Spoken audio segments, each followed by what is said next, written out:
Hi, welcome back guys. This is your friend, Parallel Deku. Back with another fanfiction.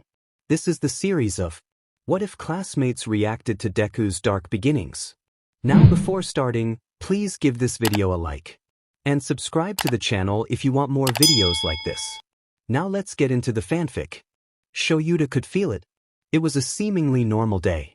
His students were engaged in their usual classes before heroics. Shoyuta sat at his desk in the teacher's lounge, his sleeping bag neatly folded beneath it. He was grading papers as usual, and Hizashi had brought him coffee and a stash of applesauce to enjoy throughout the day, which was a nice touch. Everything seemed to be going as expected until he heard the door open and looked up to see Yagi entering the room. He internally groaned and returned to his papers, assigning the students a written task about what to do in a hostage situation. It was routine, yet an unsettling feeling gnawed at him.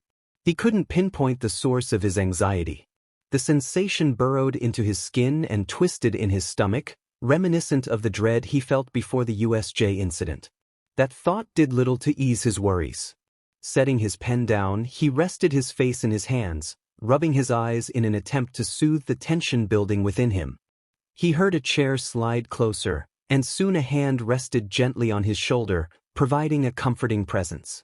Shoyuta remained in that position for a moment longer, allowing himself to gather his thoughts while feeling the reassuring weight of his husband's hand. Hizashi was perceptive to Shuta's moods, especially during moments like this.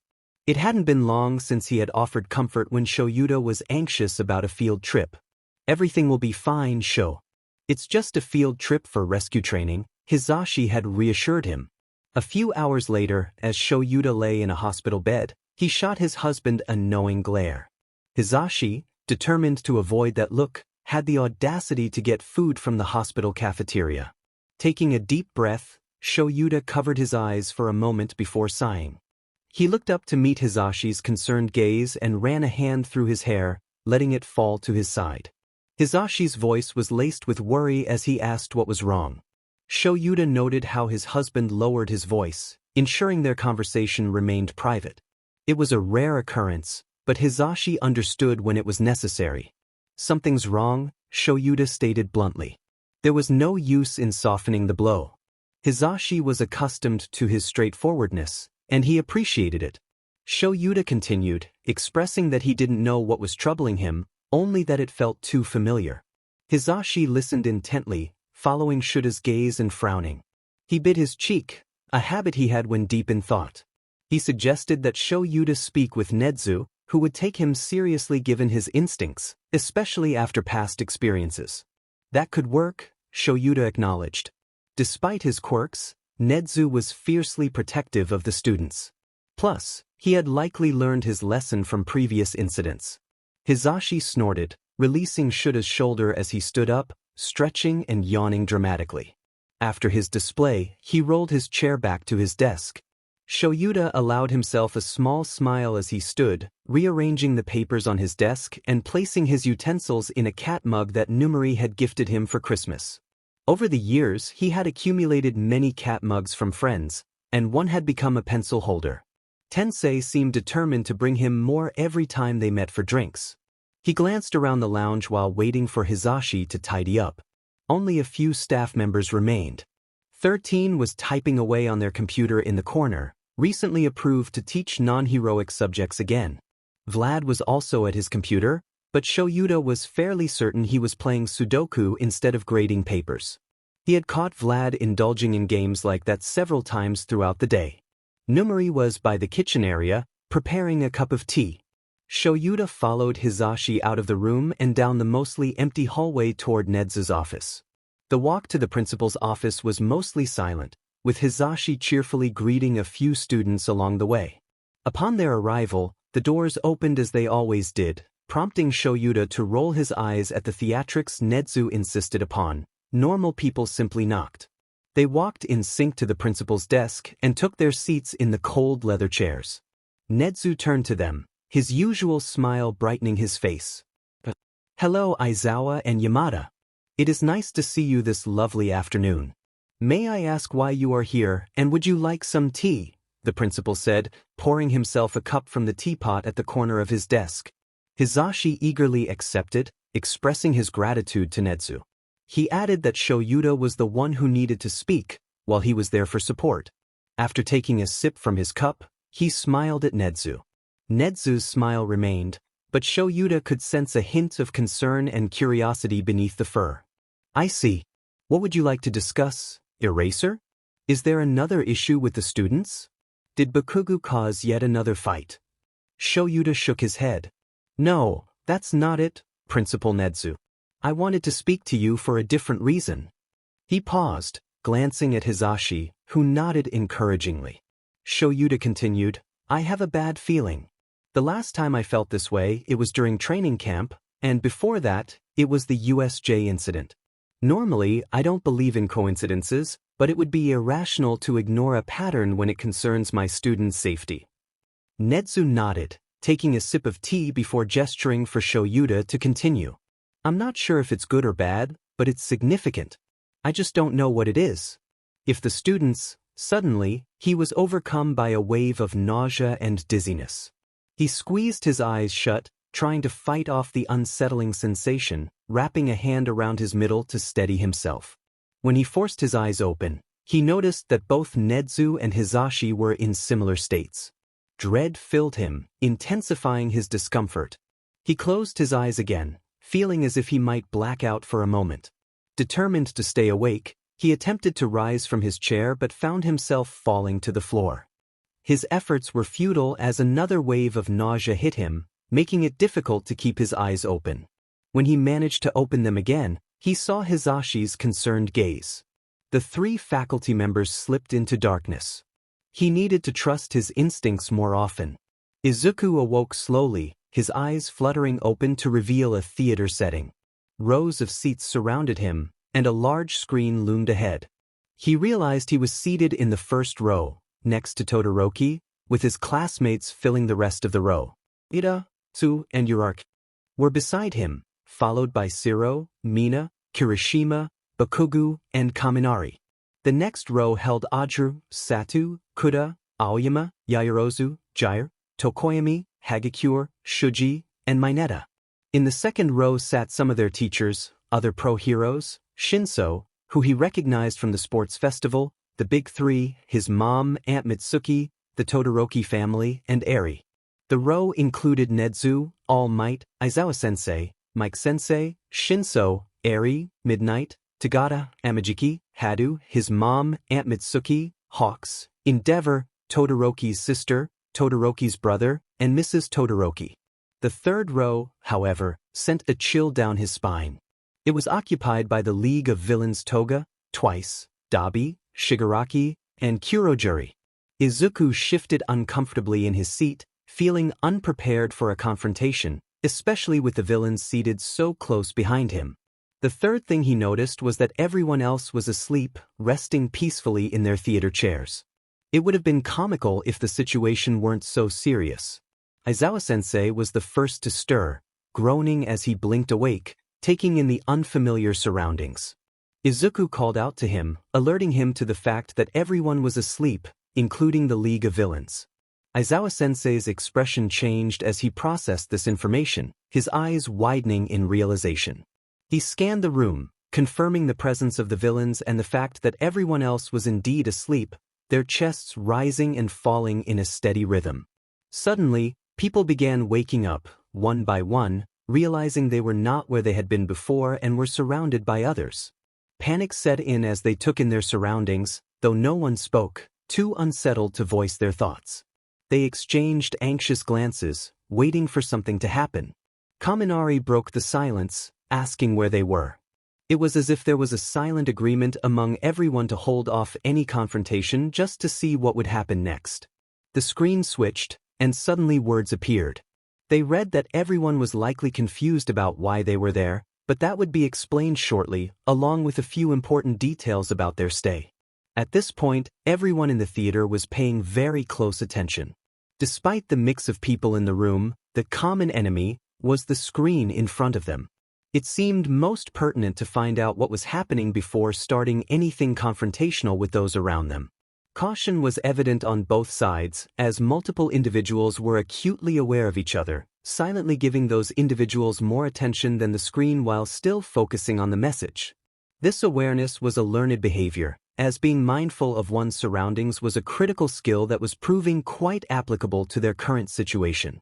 Even those who were less attentive to others kept their guard up, ready for any quick reactions, though it seemed everyone would act civilly for the moment. The screen displayed that there would be no tolerance for fighting.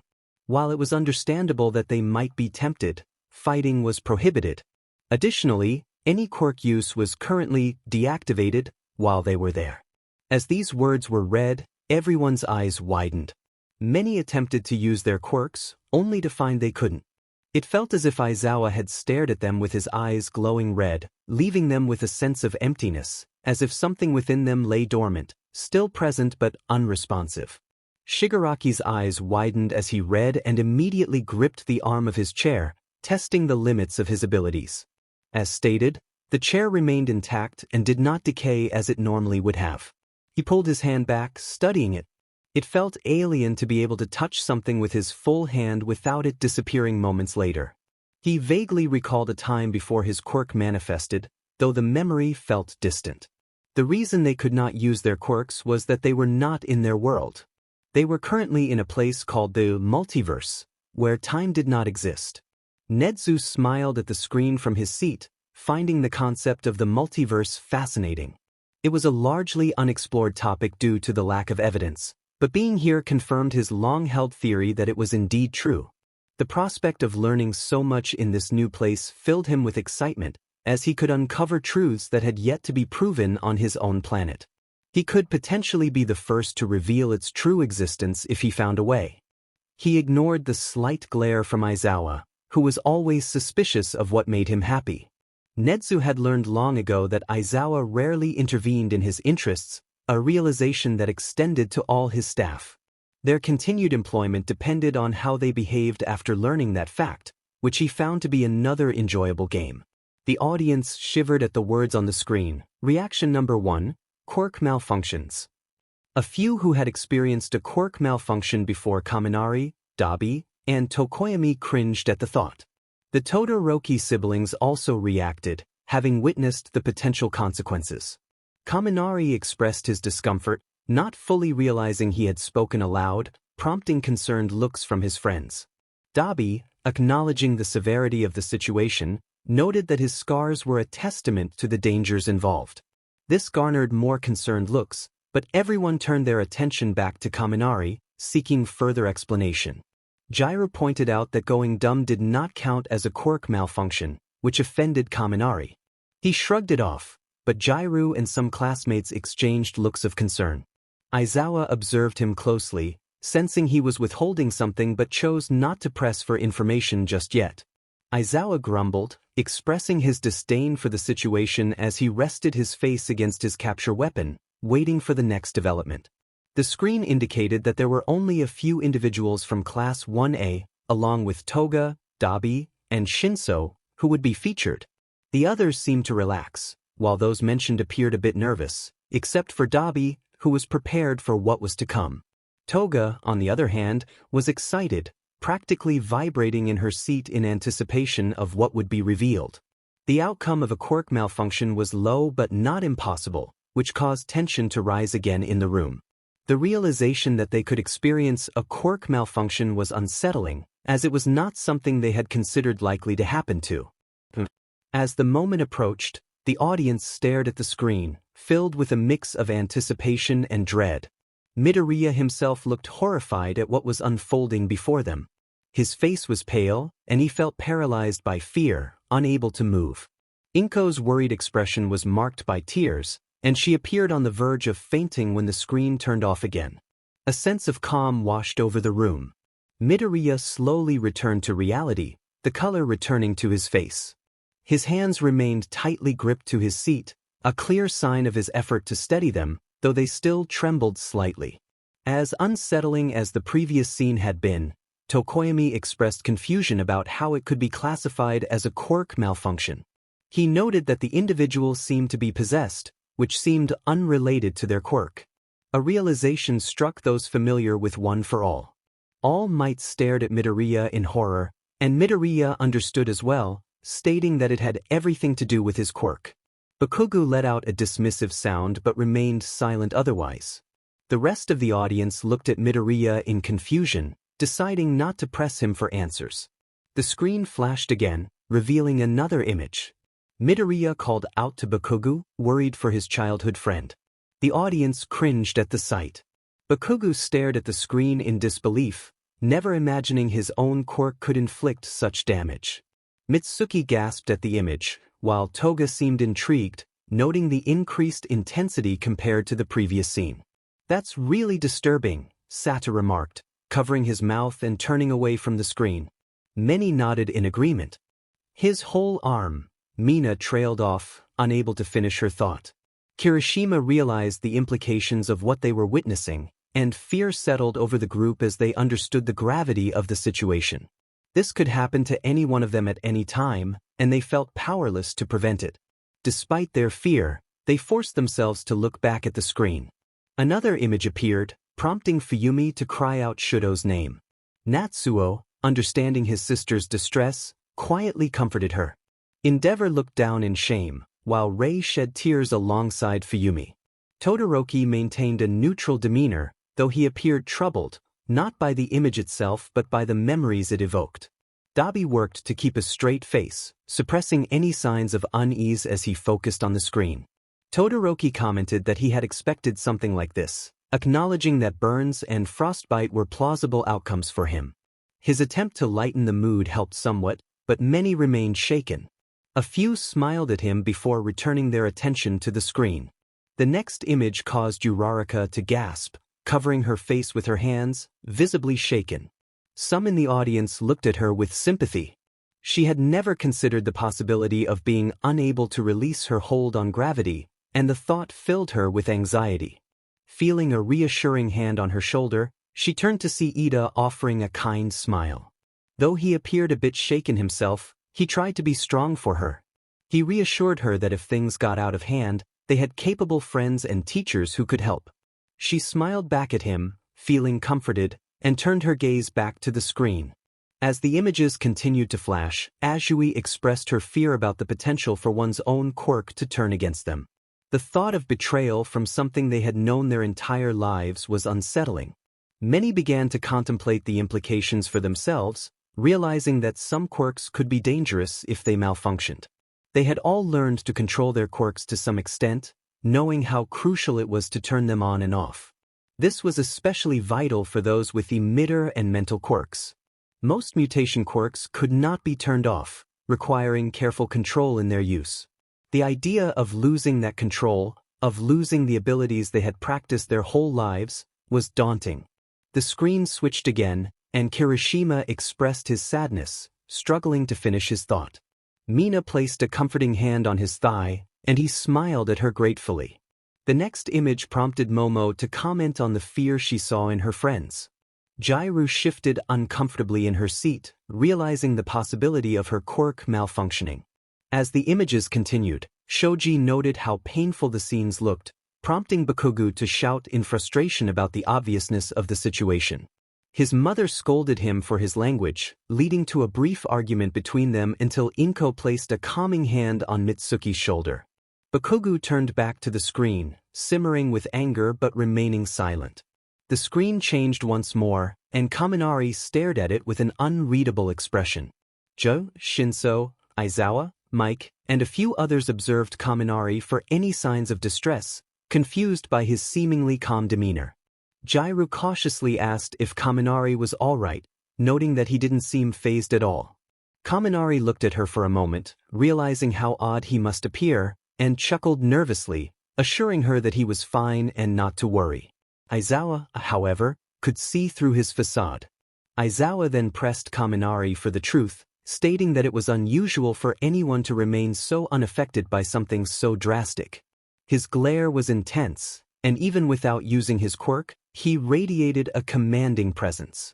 Bakugo bluntly demanded to know what Kaminari was hiding, making him feel cornered. He knew that even if he tried to lie, the truth would eventually surface when they returned home.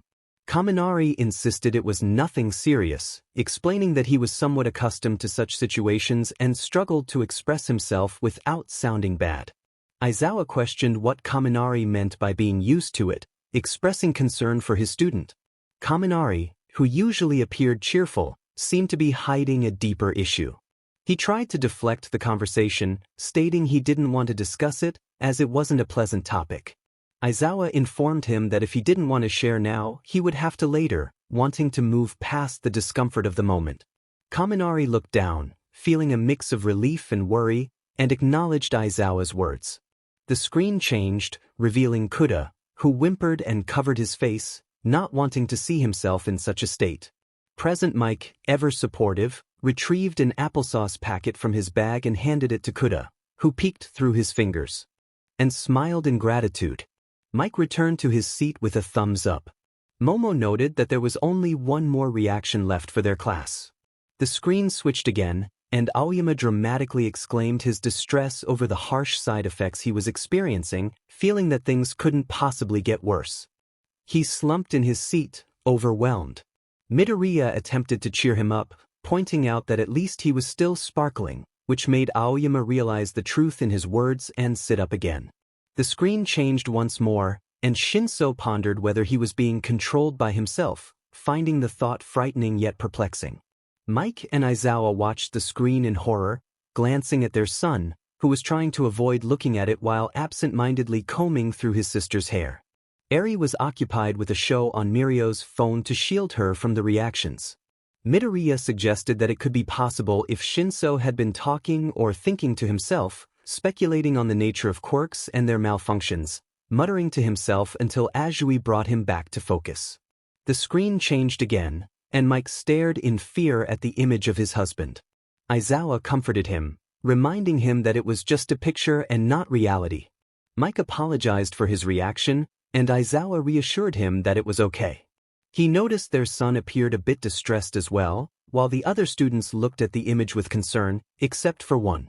Momo remarked on the familiarity between Mike and Aizawa, catching the attention of a few students who were surprised to learn about their relationship, known only to a select few. The screen switched again, revealing Toga, who gasped. Shigaraki remained silent but looked uncomfortable, while Dabi and Kurogiri stared at the screen. Others in the theater winced at the sight, acknowledging that even though Toga was a villain, the situation was painful for anyone, especially a child. Toga expressed her distaste, trying to ignore the implications by looking away and playing with her skirt. The screen changed again, and Dabi clicked his tongue, having experienced enough of that situation in his past. Shigaraki inquired if Dabi had gone through it before, to which Dabi confirmed, though he seemed indifferent. Natsuo, Fuyumi, and Shudo stared at the image, reminded of their brother, while Rei had lost interest and stared at the ground. Endeavor chose to focus on the wall instead. After the reactions, an announcement stated that everyone would have a 5-minute break before the next segment. A timer began counting down, and some students got up to stretch while others remained seated, awaiting the next reaction. As the countdown approached 0, everyone settled back into their seats. Some were still a bit shaken from the previous reaction, while others were curious about what would come next. Midoriya's quiet mumbling filled the room, but Sue caught his attention when she noticed Bakugo growing increasingly agitated. Midoriya thanked her and returned to his notes. Eri was engaged in a game with Mirio, and Shinso observed their interaction. He felt immense gratitude toward Mirio and Midoriya for saving his younger sibling. Since joining their family, Eri's eyes had brightened, and she had become more animated with each passing day. No longer did she cower at certain things or struggle to ask for help. Now that she understood she was allowed to explore her curiosity, she asked many questions, mostly directed at those close to her. Just the other day, she had tentatively asked Bakugo about the different skis he was using.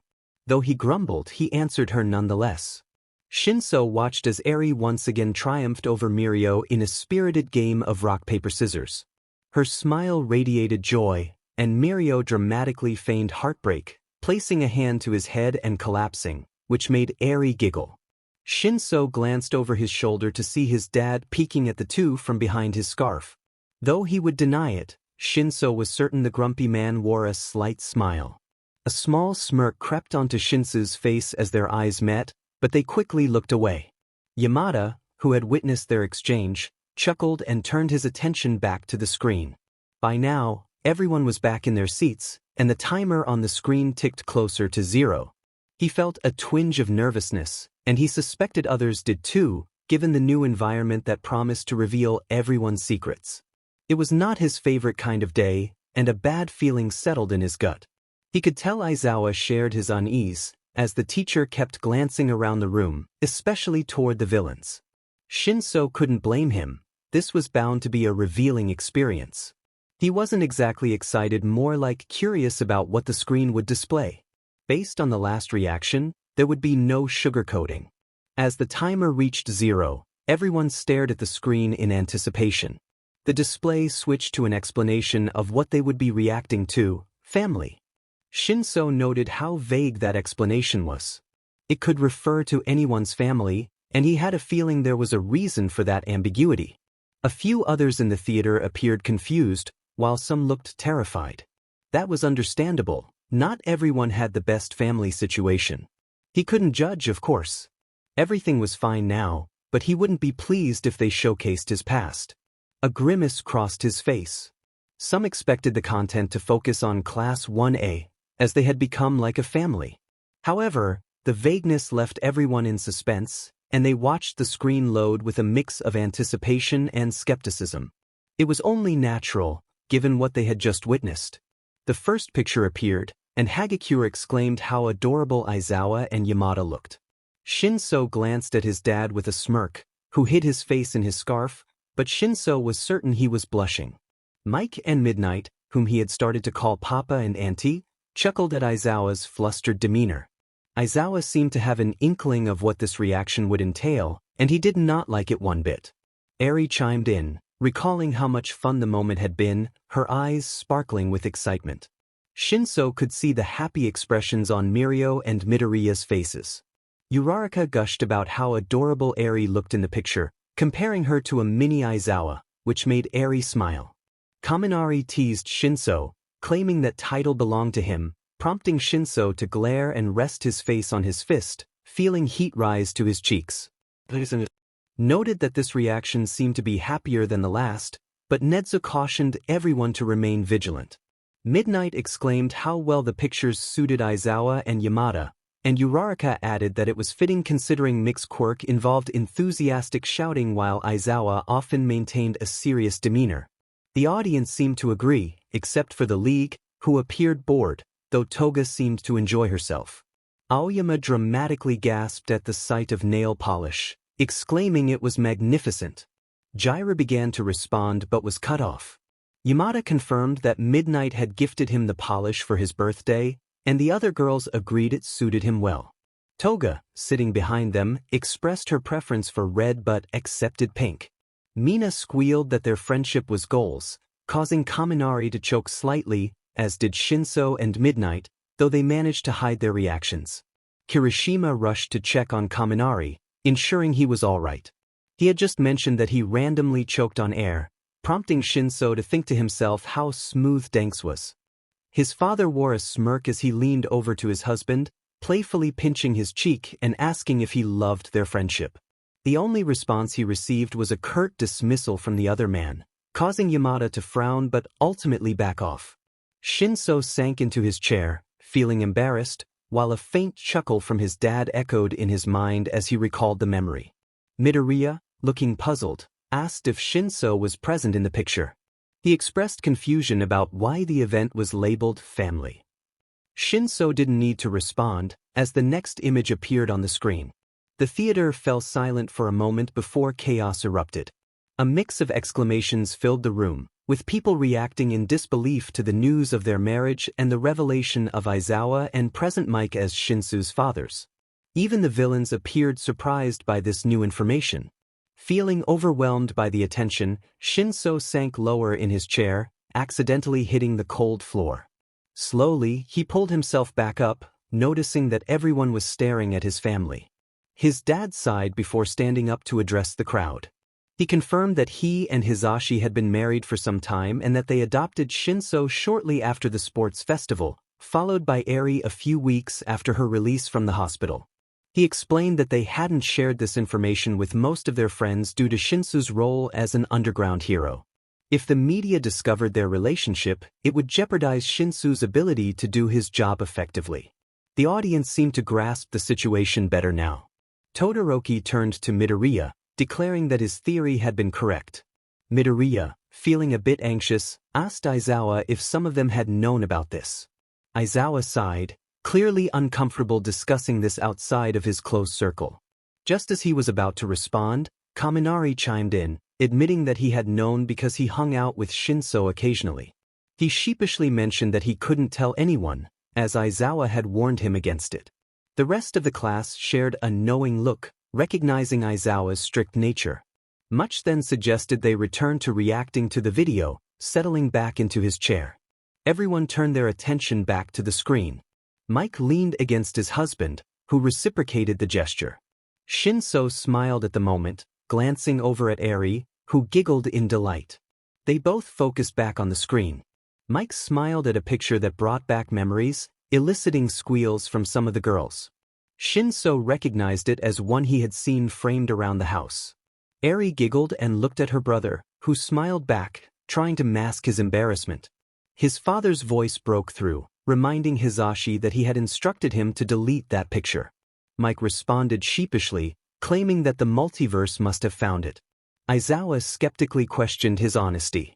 Midnight chimed in, playfully commenting on how cute Aizawa looked, prompting him to grunt in response but remain silent. Ojiro remarked on Aizawa's softer side, expressing surprise at how different it seemed from his usual demeanor. He also noted Midnight's familiarity with Aizawa, which intrigued the class. Midnight explained that she had known them since her last year at UA when they were second years. She added that they had also attended school with Tensei. Midoriya turned to Ida, asking if he had known about this connection. Ida confirmed that he was aware of his brother's relationship with their teachers, although he noted that it was not a frequent topic of conversation. Azui inquired if he was also aware of their marital status, to which Ida replied that he was not. Shinsu's father humorously remarked that if they hadn't adopted Shinso, one might think he and Aizawa were related by blood, as they were so alike. Todoroki pointed out that his theories were indeed valid, prompting Midoriya to hold back a retort, realizing it wasn't worth arguing with him. He turned back to the screen with a sigh. Mike playfully stated that Shinso would never be too old for certain things, reaching over to pinch his cheek, only for Shinso to push his hand away in protest. Aizawa sat between them, wishing he could retreat to the teacher's lounge. Mirio complimented Eri, who turned to him with wide eyes and a bright smile. Shinso smiled at the picture, recalling a family outing where they discovered a section dedicated to Eraserhead merchandise. It was a rare find, and they had decided to buy it, much to Aizawa's embarrassment when Midnight laughed at his flushed face. Nijire excitedly commented on Eri's reaction to being caught off guard, shaking Tamaki's shoulders in enthusiasm. Tamaki appeared nervous but accustomed to her excitement, pleading for her to let him go. Midnight remarked that the pictures suited the couple perfectly, and the others in the room agreed, recognizing how well it represented their relationship. Even Shinso chuckled at the memory, recalling the playful banter that had led to that moment. Mike had crossed a line when he teased Aizawa about his sleeping bag, leading to a brief PRD of silence between them, which ended with Mike attempting to apologize with a kiss, resulting in the photo. Aizawa buried his face in his scarf, clearly embarrassed as Mina squealed from her seat, while Midnight cackled beside Yamada. Mike felt his cheeks flush red, not minding Midnight's awareness of their relationship but feeling self-conscious about sharing it with so many people, especially those he didn't know well. He maintained his playful demeanor as he nudged his husband with his elbow, ensuring it was gentle enough not to hurt. In response, Shoyuta returned the gesture. He didn't need to glance at Midnight to know she was wearing a smirk. Shinso found amusement in watching his dad squirm with embarrassment. The announcement came that they had 5 more minutes before the next reaction, prompting everyone to take their seats. While Aizawa and Shinso were relieved this segment was over, many audience members expressed disappointment at not seeing more of this charming family dynamic. Shinso turned to gently comb his fingers through his sister's hair, finding it calming as she chatted with Mirio, with Midoriya chiming in occasionally. His dad leaned against his papa, grateful for this moment of affection. Though not typically one for physical displays of love, he appreciated the rare instances when his dad showed it. Shinso understood that his father wasn't very touchy. No one rose from their seats this time, though conversations flowed among the groups. Everyone was simply waiting to see what the next reaction would bring. As the countdown on the screen approached 0, Midoriya focused on it rather than engaging with his friends. Tsuyu, Uraraka, and Ida speculated about what they might be reacting to next, with Todoroki occasionally adding his thoughts. To Midoriya, their chatter was just background noise. Normally, he would have joined in, but he was lost in his own theories.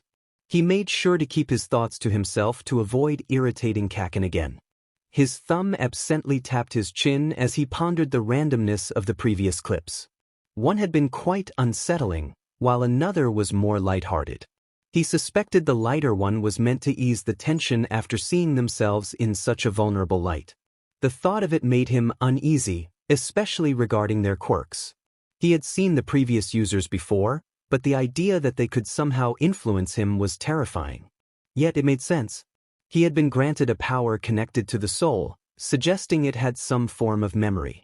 He recalled an animated movie Kaminari had shown Todoroki, featuring a character with powers reminiscent of his ice abilities, made in a time before quirks existed. Midoriya believed it was the second film in the series. One character had spoken about how everything has a memory, which had seemed absurd at the time, but now he found himself questioning that notion. His thoughts were interrupted as the screen hit 0 again, revealing new words that filled him with dread. Midoriya Izuku origin. He stared at the screen in disbelief, wishing it weren't true. Panic washed over him as he rubbed his eyes, hoping the words would change, but they remained. He felt a weight in his seat as he glanced at his former friend, who had lowered his head, hair obscuring his face. Midoriya sighed, realizing there was nothing he could do to stop this. He had known it was coming, he shouldn't have been surprised. A wave of dread washed over him as he contemplated how much would be revealed. He anticipated the doctor's appointment from when he was 5 and knew Kaken would be present. Perhaps there would be childhood memories too? He just hoped it wouldn't delve into middle school. What if it revealed his secret? What if it exposed how he had received his quirk? The thought was alarming, especially with villains in the room. If they learned about it, what if they attempted to take one for all from him? He knew it wouldn't work unless he willingly gave it up, but the mere idea of them trying was horrifying. He didn't want to endure that kind of torment. Uraraka approached him, concern etched on her face as she waved a hand in front of him, breaking his train of thought. He looked up at her, shaking his head to clear his mind. "Oh, yes, I'm fine, Uraraka. Thank you. I was just thinking." He offered her a reassuring smile, though she seemed unconvinced as she returned to her seat. Midoriya noticed his hands trembling slightly, so he clasped them together to hide it, preparing himself for the upcoming reaction. The screen changed, announcing, "The first part in this reaction will feature Midoriya as a child, followed by his middle school years. After that, we will move on to a different reaction.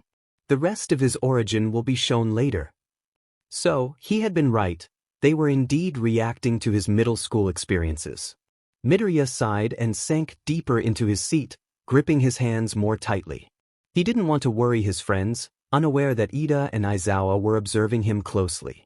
Inko watched her son with sympathy, hoping his friends wouldn't judge him harshly once they learned about his past. She recalled how he had been before, recognizing that Katsuki was not a true friend.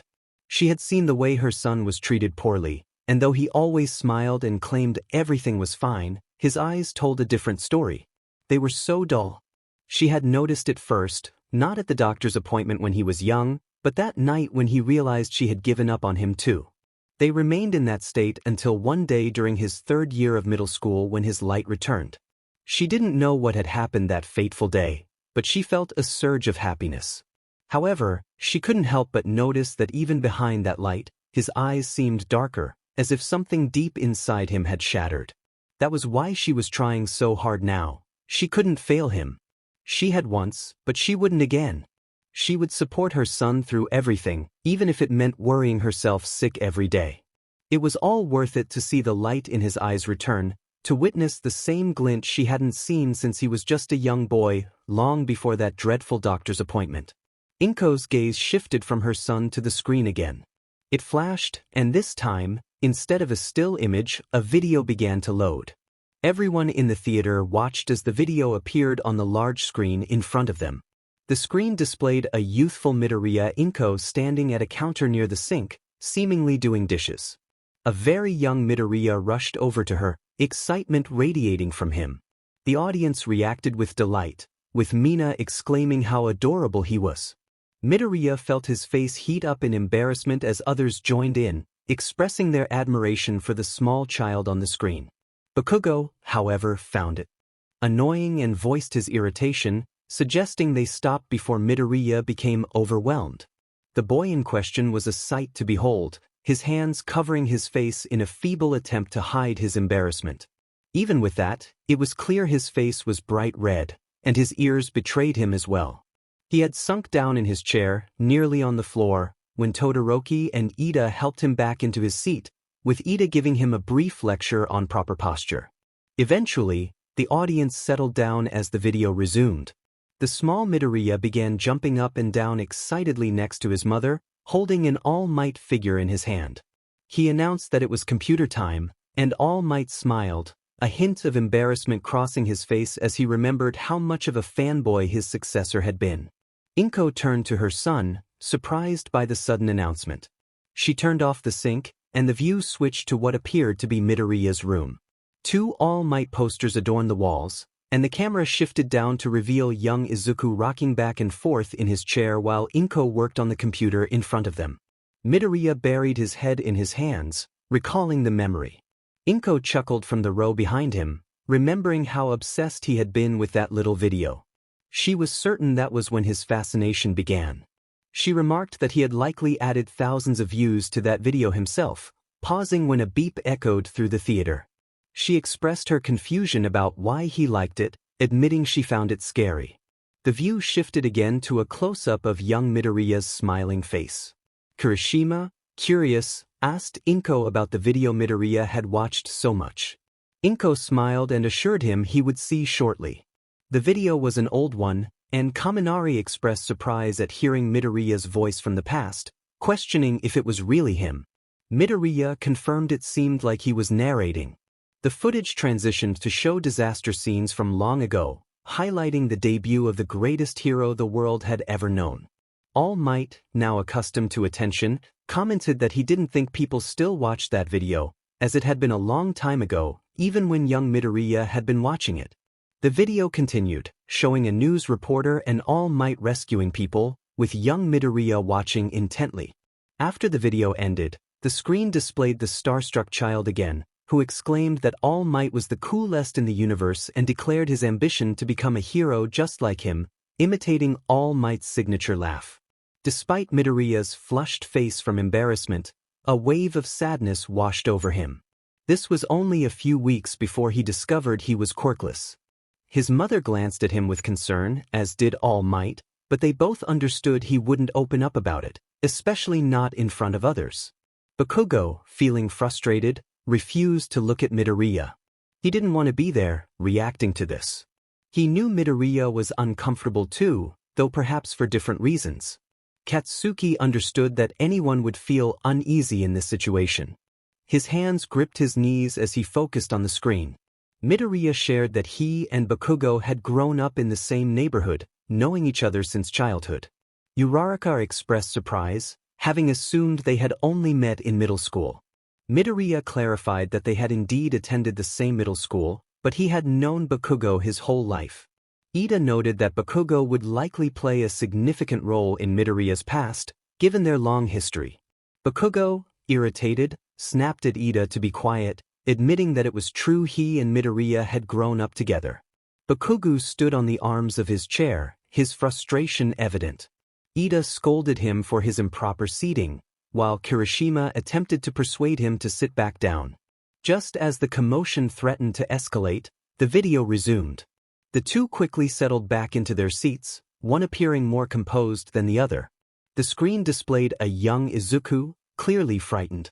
The angle shifted to a fence adorned with two signs. One read, "No trespassing," and the other, "You can't go in there." It then cut to a young Bakugo, pointing through the entrance of the gate, flanked by three other boys with Midoriya trailing behind. Bakugo exclaimed, urging his friends to join him in fighting bad guys, and the others cheered. Young Midoriya hesitated for a moment but eventually joined in the cheer. Bnha, watching the scene, couldn't help but gush over Bakugo's youthful charm. Bakugo, taken aback by the compliment, was about to respond when Tokoyami interjected, expressing surprise at how innocent Bakugo appeared in his younger days, contrasting sharply with his current persona. Bakugo, enraged, shouted back, but Aizawa intervened, reminding him to calm down and focus on the presentation. Reluctantly, Bakugo sat back down, glaring at Tokoyami. The video continued, showing how all the neighborhood kids followed Bakugo, who seemed to radiate confidence. Midoriya, reflecting on the past, thought Bakugo was the coolest person he had ever met. Bakugo, ever the provocateur, teased Midoriya about his apparent obsession with him. Midoriya, flustered, denied it, insisting he was merely following the crowd. Bakugo challenged him, suggesting they check his notebooks for evidence of his admiration. Midoriya sighed, conceding the point, while Bakugo reveled in his perceived victory. The tone shifted as the video revealed a change in Bakugo after his quirk manifested. Young Midoriya was shown clutching his shirt, while a child behind him cried. Bakugo was depicted using his quirk in a display of aggression. Kirishima questioned Bakugo's actions while Mitsuki expressed her disappointment, only to be interrupted by Midoriya, who defended Bakugo, emphasizing that he had changed since then. Bakugo, bitterly, insisted he didn't need anyone to defend him, prompting Jiru to sarcastically remark on his transformation. The group turned their attention back to the screen, where young Midoriya bravely confronted Bakugo, vowing to protect others despite his lack of a quirk. All Might, observing the scene, felt a sense of pride in his successor's heroism even at such a young age. However, young Bakugo and his friends dismissed Midoriya's resolve, activating their quirks and taunting him for lacking power. Momo inquired about Midoriya's late quirk manifestation, and he nervously confirmed it. Bnha, curious, noted Midoriya's late blooming status, but the focus remained on the screen, which showed the three boys approaching a frightened Midoriya. The video shifted to a battered young Midoriya, revealing the harsh truth that not all children possess equal power. Inko, watching, recalled the day Midoriya returned home injured, her heart breaking as she remembered his silence. Midoriya approached his mother, trying to comfort her and assure her he was okay, despite his own anxiety. He took her hands, smiling gently, and she managed to smile back, wiping her tears away. He returned to his seat, the video continuing. Next, a doctor appeared on screen, delivering a blunt message that left young Midoriya in shock.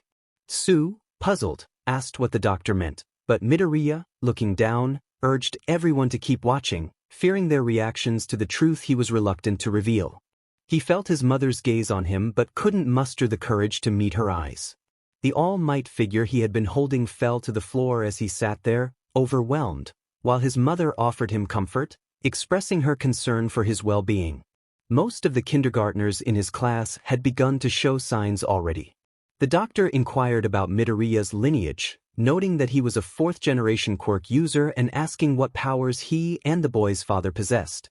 Aizawa, sitting behind Midoriya, expressed confusion about the situation, prompting Midoriya to confirm that it was indeed about his quirk. Aizawa noticed that the question made Midoriya uncomfortable but chose to let it be for now. He turned his attention back to the screen, hoping it would provide answers. Zero then asked who Midoriya's father was, pointing out that he had never mentioned him before. Midoriya hesitated, finally admitting that his father worked overseas and that he hardly remembered what he looked like. Zero immediately apologized, realizing he had touched on a sensitive topic. Midoriya reassured him that it was fine, as he didn't know his father well. Inko, Midoriya's mother, chimed in, explaining that she could float small objects and that her husband breathed fire, noting their quirks were useful enough. The doctor then stated that based on his examination, it seemed Midoriya had not manifested a quirk yet, which surprised everyone in the room. The atmosphere grew heavy as the doctor explained the link between foot bone structure and the likelihood of developing a quirk. He pointed to the X-ray of young Midoriya's foot, indicating that he had 2 joints in his pinky toe, similar to about 20% of the population. This suggested that Midoriya might not develop a quirk, and the screen faded to black. Silence enveloped the room, leaving Midoriya feeling exposed and vulnerable. Tears streamed down his face as he grappled with the realization that everyone now knew about his struggles. He kept his head down, feeling the weight of their gazes. Inko approached him, her own tears falling as she gently took his hands and placed them on the arms of his chair. She guided his chin to meet her gaze, and when their eyes locked, he fell into her embrace, sobbing as she comforted him. His friends, noticing his distress, came to offer their support, and he smiled gratefully at their acceptance. Shinso, too, made his way over, clearing his throat to get Midoriya's attention. Midoriya looked up, confusion evident in his eyes. Shinso apologized for his previous comments at the sports festival, admitting he had been jealous of what he thought was Midoriya's amazing quirk. He acknowledged the discrimination Midoriya must have faced and expressed his admiration for the hard work it took to get where he was. Midoriya smiled back, reassuring Shinso that it was okay, understanding the pressures he faced. He encouraged Shinso, expressing confidence that he would make a great hero. As the conversation continued, Sato raised a question about how Midoriya could have a quirk now if he had been quirkless before. Midoriya stumbled over his words, unsure how to explain, suggesting that it would be revealed in a future reaction. The doctor concluded the session, announcing a short break before the next reaction would begin. Midoriya felt a sense of relief knowing that his friends accepted him for who he was, even after learning about his past as a quirkless individual. Well, mostly, he could feel the glares directed at him by Endeavor, though he knew deep down that most of them wouldn't care about him if he were still quirkless. They only seemed to care now that he had a quirk. Even if they expressed sympathy, he understood that they wouldn't bat an eye if he remained quirkless. In their society, being quirkless was seen as useless, and that was simply the reality. Midoriya was aware that not everyone would dislike him. He was fairly certain that if he were still quirkless, a few people would still care. Most of his classmates might not be outright rude, but he doubted they would intervene if they witnessed someone bullying him. Perhaps a few, like Shinso, who also faced discrimination, would help, but Midoriya believed that most of his peers would just look the other way. He knew Eri wouldn't judge him either. She was too kind-hearted to harbor any hatred, but her understanding of the world was limited. She had only learned about life until her quirk manifested and had missed out on many experiences while with Overhaul. It was no surprise that she lagged behind in her schooling compared to other children her age. Midoriya was uncertain about Aizawa. He suspected that Aizawa would treat him like any other civilian. Aizawa fought essentially quirkless himself, which was one reason Midoriya held so much respect for him. He guessed that Aizawa had faced discrimination for having a villainous quirk when he was younger, so he imagined that Aizawa's reaction would be similar to Shinsu's if he saw Midoriya being bullied. However, those were just a few individuals who would treat him as a normal person. They only cared now that he had a quirk. They claimed to accept him, but when it came down to it, did they really? If he were still quirkless, would they stand up for him? Would they even want to be his friend or talk to him? Midoriya wasn't so sure they would. He pondered why society was like this. He recalled all the bullying and mistreatment he had faced from classmates and peers. People who knew him would glare at him in the streets. He remembered how he was often treated as less than human, which he found absurd, considering he was technically more human than they were. Thought about how quirks were not natural. They were merely random mutations that had spread among people. It was frustrating. The society he lived in was so biased about quirks and their status. Those with strong quirks were valued more, while the weaker ones were deemed worthless, and those without quirks were seen as even less. Midoriya sighed as he waited for the break to end. He knew what was coming next and wasn't fully prepared for it. He refused to meet anyone's gaze in the room. His mother had long since returned to her seat, but the theater remained mostly quiet, aside from a few conversations among peers. He knew they were only curious about how he had developed a quirk now. It wasn't uncommon for a quirk to manifest late, but it was almost unheard of for a doctor's diagnosis of quirklessness to be incorrect. Of course, Midoriya thought, it wasn't wrong. He could feel the confused glances from his classmates and teachers, those who were unaware of One for All, as they tried to figure out how he had acquired a quirk.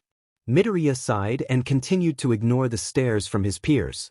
Aizawa didn't know what to expect when they began to look into Midoriya's past, but discovering that the kid had been quirkless was not something he had anticipated. He silently held a grudge against Nezu for not informing him of such crucial information about his student. If Midoriya had been diagnosed as quirkless, it meant he had grown up with that label. A wave of concern washed over Aizawa. As an underground hero, Aizawa had witnessed many things that a mainstream hero would not typically see in broad daylight. He had often intervened in drag deals, broken up fights, and even caught criminals in the act. However, he had also encountered numerous suicide attempts. Tragically, many of them involving individuals under the age of a few months ago. Aizawa had spotted a figure standing on a rooftop during patrol. He landed nearby and approached them. They appeared to be about 19 years old. Following the proper procedures for such situations, he asked why they were on the ledge, and their only response was that they were quirkless, as if that explained everything. And in a way it did. He eventually convinced them to come down and offered to take them home. They reluctantly agreed, only after he showed them his hero ID. During the walk to their rundown apartment, Aizawa asked a few questions. They revealed that they had just been fired because a new employee with a quirk had been hired, and they were about to lose their apartment if they couldn't pay the rent. Aizawa quickly texted Nezu and offered them a janitor position at UA. They had sobbed in gratitude, and the last thing they said before closing the door was, "Thank you. This is the happiest I've been since elementary school."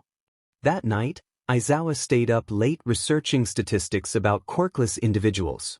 He felt sick to his stomach. 20% of the world's population was quirkless, but only about 0.5% of that population resided in Japan. Of that small percentage, around 88% were elderly, and another 10% were adults. This meant that Midoriya was one of the only quirkless minors in Japan. He had probably never met another quirkless person in his entire life. Aizawa didn't know exactly when Midoriya had manifested his quirk, but even a few months of being treated that way could leave a lasting mark on a person's mental state. Now that he looked at Midoriya, it was clear that it had affected him. Aizawa's curiosity got the better of him. He asked, "Problem child, if I may inquire, when did you finally manifest your quirk?" His student turned to face him, an anxious expression on his face, as he often did when he was about to say something uncomfortable. He stammered, I got it during the entrance exam." He had a nervous smile on his face. Aizawa felt a surge of frustration.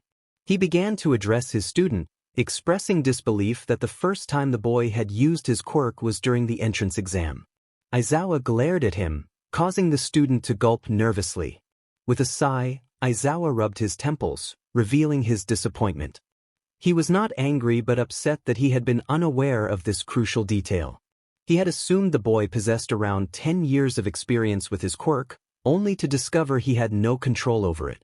Aizawa lamented that if he had known earlier he could have arranged for a quirk counselor and the boy's training would have been approached differently from the start. He wondered why he had not realized this sooner. The theater was silent as the timer counted down. No one dared to speak, even the villains remained quiet. They had witnessed the events unfold on the screen and were not pleased. Shigaraki contemplated what might have happened if he had encountered the boy during his middle school years. His insights could have been beneficial. As the timer reached 0, everyone braced themselves for the next segment. The mention of the Deku Squad brought a hint of cheer, with Uraraka attempting to lighten the mood after the previous reaction.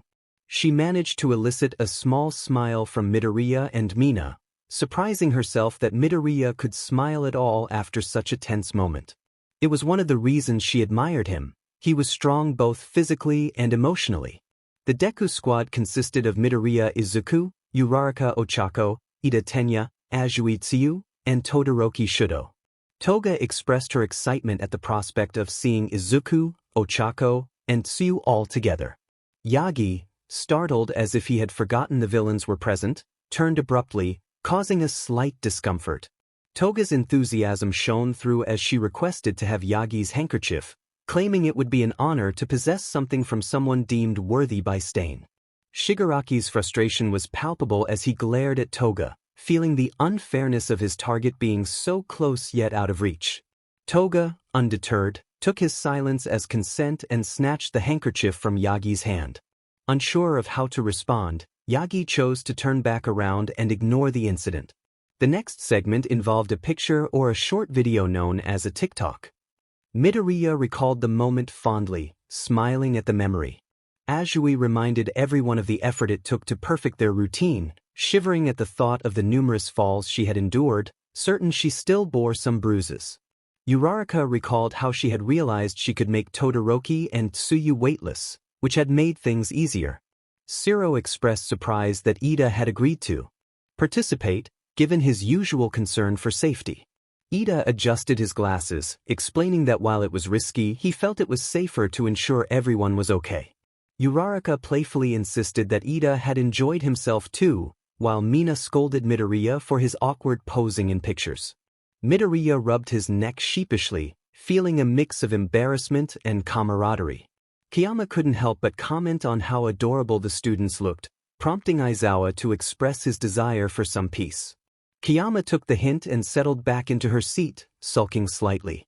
Mina expressed her wish to join the next time, and others chimed in with their enthusiasm for a group gathering. Aizawa, however, reminded everyone to settle down and move on. Mina playfully protested that he ruined the fun, yet she still focused on the screen. Shinso sank lower in his seat, feeling a wave of embarrassment wash over him. He wished to leave but was ignored when Tokoyami asked if he had wanted to be there in the first place. Uraraka and Midoriya squealed in delight, offering friendship to Shinso, who peeked up with a small smile, relieved that they didn't hate him. Ida and Azui sent him reassuring smiles, while Todoroki's expression remained unreadable, leaving Shinso uncertain of his feelings. Todoroki struggled to hide his smile, laughter escaping him as he heard Natsuo chuckling behind him. Midoriya buried his head in his hands, recalling that the hero was just a row behind him. Dabi was laughing heartily, seemingly unfazed by Shigaraki's glares, contemplating that perhaps this Midoriya kid wasn't so bad after all. Enji felt a mix of fury and restraint, holding back from yelling at the boy, knowing it would likely lead to his own discomfort.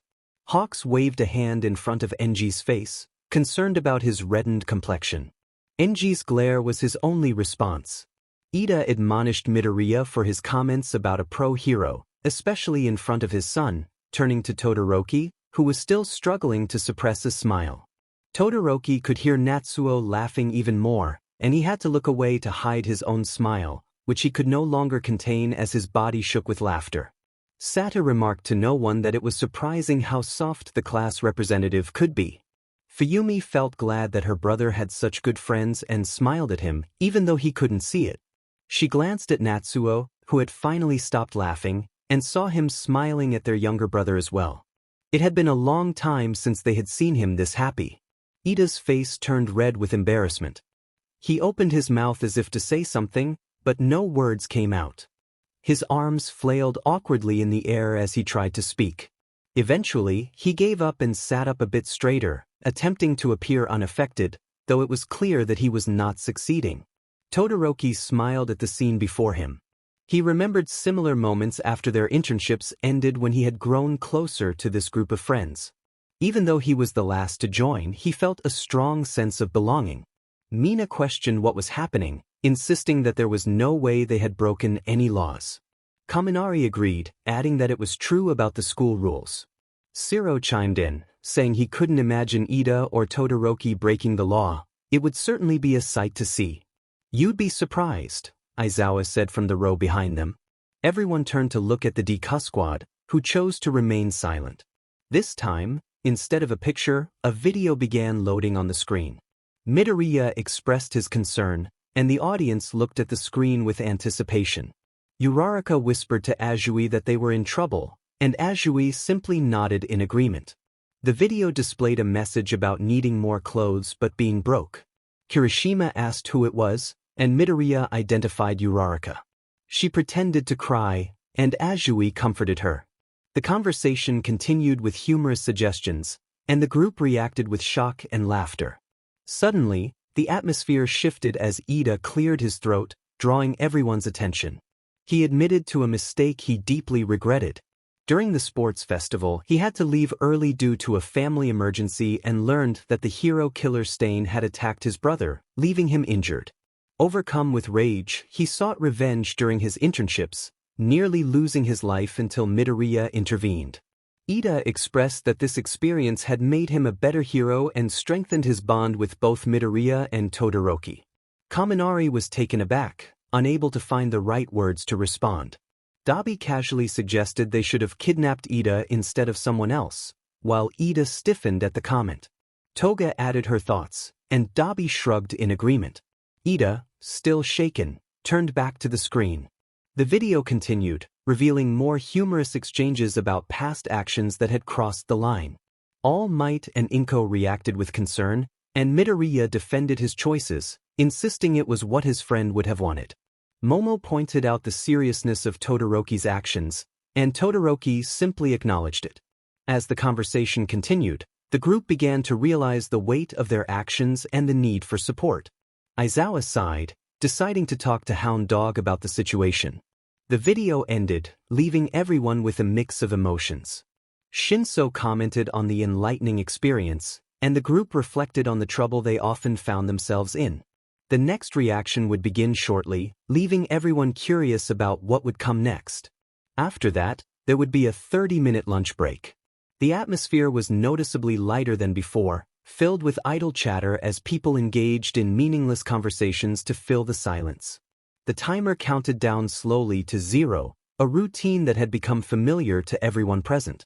Mike was discussing recent drama with Midnight, while Aizawa attempted to ignore them, though he found it difficult. Toga was animatedly talking to Dabi, who listened with an absent-minded expression. He had grown accustomed to her chatter, as had everyone in the league. They had all developed their quirks and habits over time, much like Midoriya's classmates had learned to overlook his quiet mutterings, except for Bakugo, who seized every opportunity to yell at him. The league felt like a family. They accepted Toga's nonsensical ramblings without question and had stopped prying into Dabi's personal life, which he appreciated. Random items left on counters or floors were treated as if they belonged there, knowing their leader would eventually find them. This was their normal. Twice's unique way of speaking was also accepted, and the group continued their conversation seamlessly. Toga especially enjoyed listening to Twice, as he indulged her whims about blood or Midoriya or any random topic she wanted to discuss.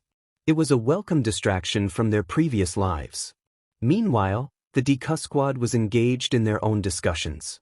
Shinso sat on the floor with Eri in his lap, her wide, curious eyes fixed on Midoriya. She admired him greatly. After he saved her, she had placed her trust in him and Mirio. As she got to know Aizawa, her trust in him grew as well. Initially frightened by Mick's loudness, she eventually warmed up to him, smiling when he was around. Aizawa had informed her about their plans to adopt her, and she was introduced to Shinso. Although he seemed quiet and a bit sad, when she hugged him something she learned from Deku, he hesitantly wrapped his arms around her and held on tightly. When they broke apart, she smiled at him, and he returned the gesture, his smile reminiscent of Aizawa's. As the timer reached 0, everyone turned their attention back to the screen, their expressions a mix of anticipation and wariness. They had learned to expect a pattern of content that shifted from unsettling to uplifting, leaving them curious about what would come next. Todoroki felt a mix of excitement and anxiety about the upcoming content. He was aware that many secrets had already been revealed, and he dreaded the thought of his own past being exposed. He certainly didn't want his classmates to know the reasons behind his fear of tea kettles or his complicated feelings about his parents. When the screen finally loaded, Todoroki was filled with confusion at the sight before him. He could only think, what on earth is a meme? The term was unfamiliar to him, but several of his classmates, Particularly Kaminari seemed thrilled. Kaminari jumped up, high-fiving Bnha, only to be scolded by Bakugo to sit down so they could proceed. They complied but were practically buzzing with excitement. Todoroki turned to Midoriya, seeking clarification. He asked what a meme was, prompting Kaminari to gasp in disbelief, as if Todoroki had committed a grave error. Confused, Todoroki blinked back at him. Midoriya, feeling apologetic, explained that he wasn't quite sure how to define it and suggested Todoroki would have to see for himself. He rubbed the back of his neck awkwardly and turned back to the screen, relieved that his friend seemed to be in better spirits than earlier. Midoriya mentioned that there would be a total of 20 memes for them to react to, with more to come later. Laughter erupted in the theater, and Aizawa sank lower in his seat. Even Ida wore a sly smile, recalling how his brother had shared stories from his own school days, including some amusing anecdotes that provided him with a bit of blackmail material. Yamada was laughing the loudest as he reminisced about a particular incident. He recalled how he and Tensei had finally convinced their teacher to take a break from training, only to face consequences when the police got involved. Toga, with a playful expression, teased Dabi about the story, asking if it was true. Dabi, not amused, told her to stop and reminded her not to call him by that nickname. Toga simply smiled, unfazed by his response. Twice imitated her movement and chuckled, continuing to scold her for being disrespectful to Shigaraki. Dabi let out a few snickers as well, prompting a fierce glare from Shigaraki. He raised his hands in a gesture of surrender, insisting that it was just a joke meant to be laughed at. Shigaraki growled at them before turning his glare to the others who dared to laugh, which included all of Class 1A and a few others. As they entered the cafeteria, a circle of colorful pillows adorned the floor, perfectly arranged for everyone. Each pillow was accompanied by a small table, equipped with a piece of paper and a pencil. The tables were just the right height for sitting on the pillows comfortably, and they appeared to be adjustable. The room itself was visually striking, with walls painted to resemble spilled ink, a blend of black and white. Simple hanging lights illuminated the space, and the floor was tiled. Without name tags, the early arrivals stood awkwardly, unsure of where to sit. Aizawa entered and chose the only black pillow, with Eri, Yamada, Shinso, and Nemuri settling next to him. The teachers, principal, and other heroes filled in on Aizawa's left, while Midoriya took a seat next to Shinso and Eri on his right. Midoriya's friends joined him, followed by the rest of the class. Inko and Mitsuki sat beside the teachers, while the League of Villains found their seats between Inko and Baku. The Baku Squad positioned themselves near the Deku Squad, still processing their recent discoveries. Toga sat next to Inko, bombarding her with questions about Midoriya, while Twice, Shigaraki, and Dabi filled in beside her in that order. As a few people began jotting down their meal preferences, Midoriya opted for katsudon, and Todoroki chose chicken nuggets. Laughter erupted at Todoroki's choice, with Kaminari exclaiming that he had predicted it. Ashido sighed and handed him some money. Within minutes, everyone had their food and began to eat, engaging in small conversations. The atmosphere was peaceful, even with the league present, as everyone chatted and enjoyed their meals. About 20 minutes later, most were finished or close to it, and uncertainty filled the air as they sat and talked. Aizawa was the first to break the silence. "All right, everyone," he began, capturing their attention, "we need to discuss some of the things we witnessed earlier. Even if we don't want to," he added, casting a glance at Midoriya and Bakugo, "it is necessary. This is true. It should be addressed now to prevent further issues in the future.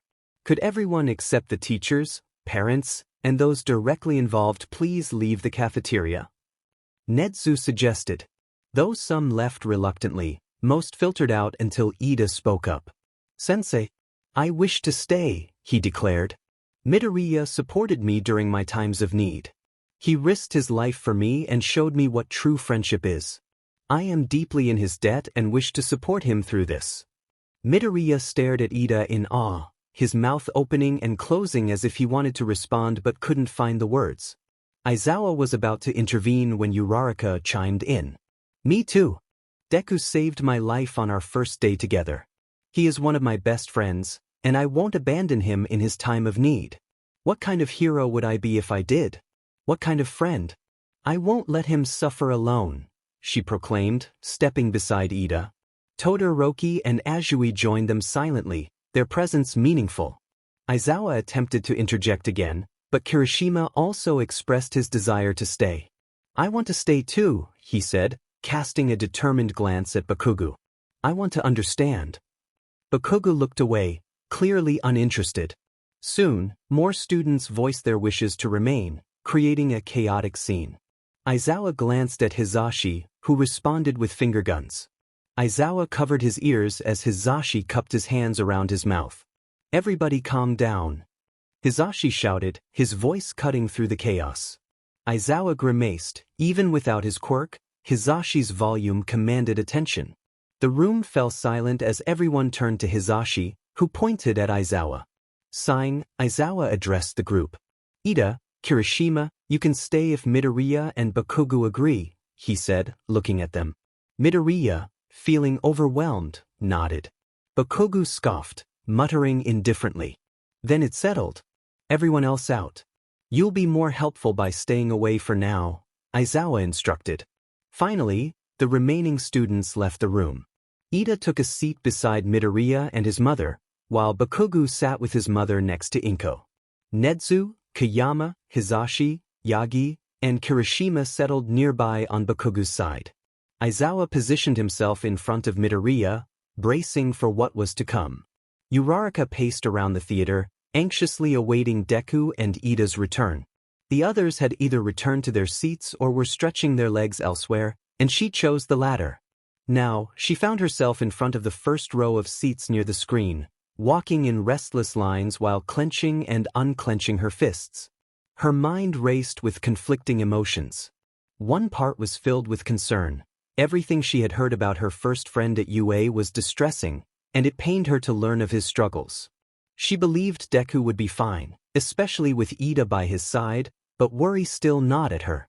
The other part of her was fueled by anger, partly because she couldn't be in the room with them, even though she understood Ida's level-headedness was likely why Aizawa had chosen him to stay instead of her. While she trusted Ida to support Deku, she couldn't shake the jealousy of not being there with them. Not only that, but a strong part of her just wanted to confront Bakugo, the Finger Kid, and all the teachers from Deku's middle school. Every time she thought about it, another surge of anger coursed through her. She even felt the urge to express her frustration toward Aizawa and the other teachers for not noticing the signs. Deku flinched constantly. Bakugo had been aggressive toward Deku during their first hero training and had attacked him during the quirk apprehension test on the very first day of school, right in front of Aizawa. Why hadn't Aizawa investigated further? Why did everyone assume everything was fine between those two? How could she not notice how much her best friend was suffering? She stopped pacing at that thought. Her anger wasn't really directed at Aizawa or the other teachers. It was aimed at those who caused Deku's pain and at herself. She was always around Deku and had seen the signs. How had she missed the troubling dynamic between him and Bakugo? What kind of hero could she be if she couldn't even help her friends when they needed her? The anger remained, but it was less intense now as she contemplated it. Tsu tapped her on the shoulder, pulling her from her thoughts. Todoroki stood beside her, a quiet yet reassuring presence. Midoriya would be fine. He was strong, Tsu assured her. Todoroki nodded in agreement. She knew that. Deku was one of the strongest people she knew. Pushing her previous thoughts aside for the moment, she took a deep breath and nodded back to them. They would show him their support when he returned. But how? Todoroki asked. Uraraka looked at him and grinned. Aizawa began the questioning, stating that he wanted truthful answers and that Midoriya should inform him if he felt uncomfortable with any questions. He pulled out a small notepad and pen from his hero costume. Midoriya lowered his head but nodded. His voice was soft, barely audible in the quiet room. Aizawa continued, asking if Midoriya had been found to be quirkless at around 4 or 5 years old. Midoriya confirmed with a nod. Aizawa needed verbal answers, despite feeling sympathy for the boy. It was protocol, and he would need to follow it to hand the case over to Tsukachi later. He pushed aside thoughts of the legal complications that awaited him. Yes, That's correct, Midoriya replied, his hands fidgeting. Aizawa understood the boy's nervousness. Did your parents hurt you because of this? Aizawa asked solemnly, knowing Inko would never harm her child, and that his father had been absent since before the doctor's appointment. Midoriya quickly denied it, insisting that his mother had always been good to him. Inko held her son's hand tightly, offering him comfort. I know, but it's just protocol, Aizawa explained. I dislike it as much as anyone, but it's necessary. Midoriya nodded apologetically. There's no need to apologize. This is a stressful situation. It's natural to feel nervous, especially when discussing something so serious about someone you care about. This process will be difficult, and I'm sorry you have to revisit these painful memories. Midoriya looked up, his face a mix of emotions. Trauma? I don't have trauma, Aizawa-sensei, he protested. Aizawa responded, you've likely endured years of mistreatment from your peers. What we observed in just one day showed both verbal and physical aggression. You seemed accustomed to that kind of treatment. I noticed you flinched often, especially when a teacher called on you or looked at you for too long. Midoriya shook his head, trying to deny Aizawa's words. Those are signs of trauma, and you don't need to apologize for it. Midoriya clenched his fists, eyes wide in shock. I don't. He looked down at his lap, and after a moment, a few tears fell onto it. The room fell silent as everyone watched with sorrowful eyes. Ida gently placed his arm around Midoriya's shoulder. He flinched at first but then relaxed under the touch. Ida pulled Midoriya closer, and he clung to him, grateful for the support. His other hand remained tightly grasped in his mother's. Aizawa observed Inko's struggle to maintain her composure as her son broke down beside her. Mitsuki seethed in silence as she watched her nephew crumble due to her son's actions. She wished Masaru were there. He would know exactly what to say. Reaching for Inko's hand, she sought comfort and offered an apology. Inko froze for a moment but then adjusted her grip to hold Mitsuki's hand as well. They exchanged weak smiles. Katsuki was a heavy presence beside her, and she couldn't bring herself to look at him. Did she really mess up that badly in raising him that it led to this? Was it her fault? What in Katsuki's life had caused him to act with such prejudice towards someone who only saw him as a hero? What had gone through his mind when he pushed poor Izuku to the ground? She choked back the sound that threatened to escape her throat, unwilling to consider the possible consequences of Katsuki's actions. But still, visions of flowers and tombstones filled her mind as she turned her attention to the situation before her. She noticed that Kirishima was also avoiding looking in the direction where her son was. She knew that the boy was close to hers, despite how little he spoke about his school friends. Her heart ached for him. Finally, when Midoriya pulled himself away from Ida's shoulder, Aizawa continued. He asked when the bullying had begun and who was involved. Midoriya fiddled with the end of his shirt and explained that it had been happening for as long as he could remember, mostly after he was diagnosed as quirkless. Other kids began to pick on him, and while it wasn't too severe at first, Bakugo was the main instigator, accompanied by two others named Tsubasa and Kirich. There was one more who had been more aggressive in middle school after Tsubasa went missing. Aizawa nodded, writing in his notepad. He inquired if anyone had helped Midoriya at school and what the teachers had done when they witnessed the bullying. Midoriya replied that the teachers had not done much. He was often seen as a disruption in class. Whenever he complained, it was turned around to be his fault for instigating others. They tended to ignore the incidents happening in class. As Midoriya described specific instances, Aizawa felt a surge of anger at the negligence displayed by the teachers. It was a clear case of child endangerment, and he could sense the same feelings radiating from Nedu, who sat on his shoulder, likely plotting ways to address the situation. This was not how a teacher should act. Aizawa resisted the urge to find a way to confront these so-called educators and expose their failures. As Midoriya finished recounting his experiences, Aizawa asked another question about whether anyone had helped him. Midoriya thought for a moment and mentioned that sometimes the lunch lady would give him extra food if the other kids knocked it out of his hands.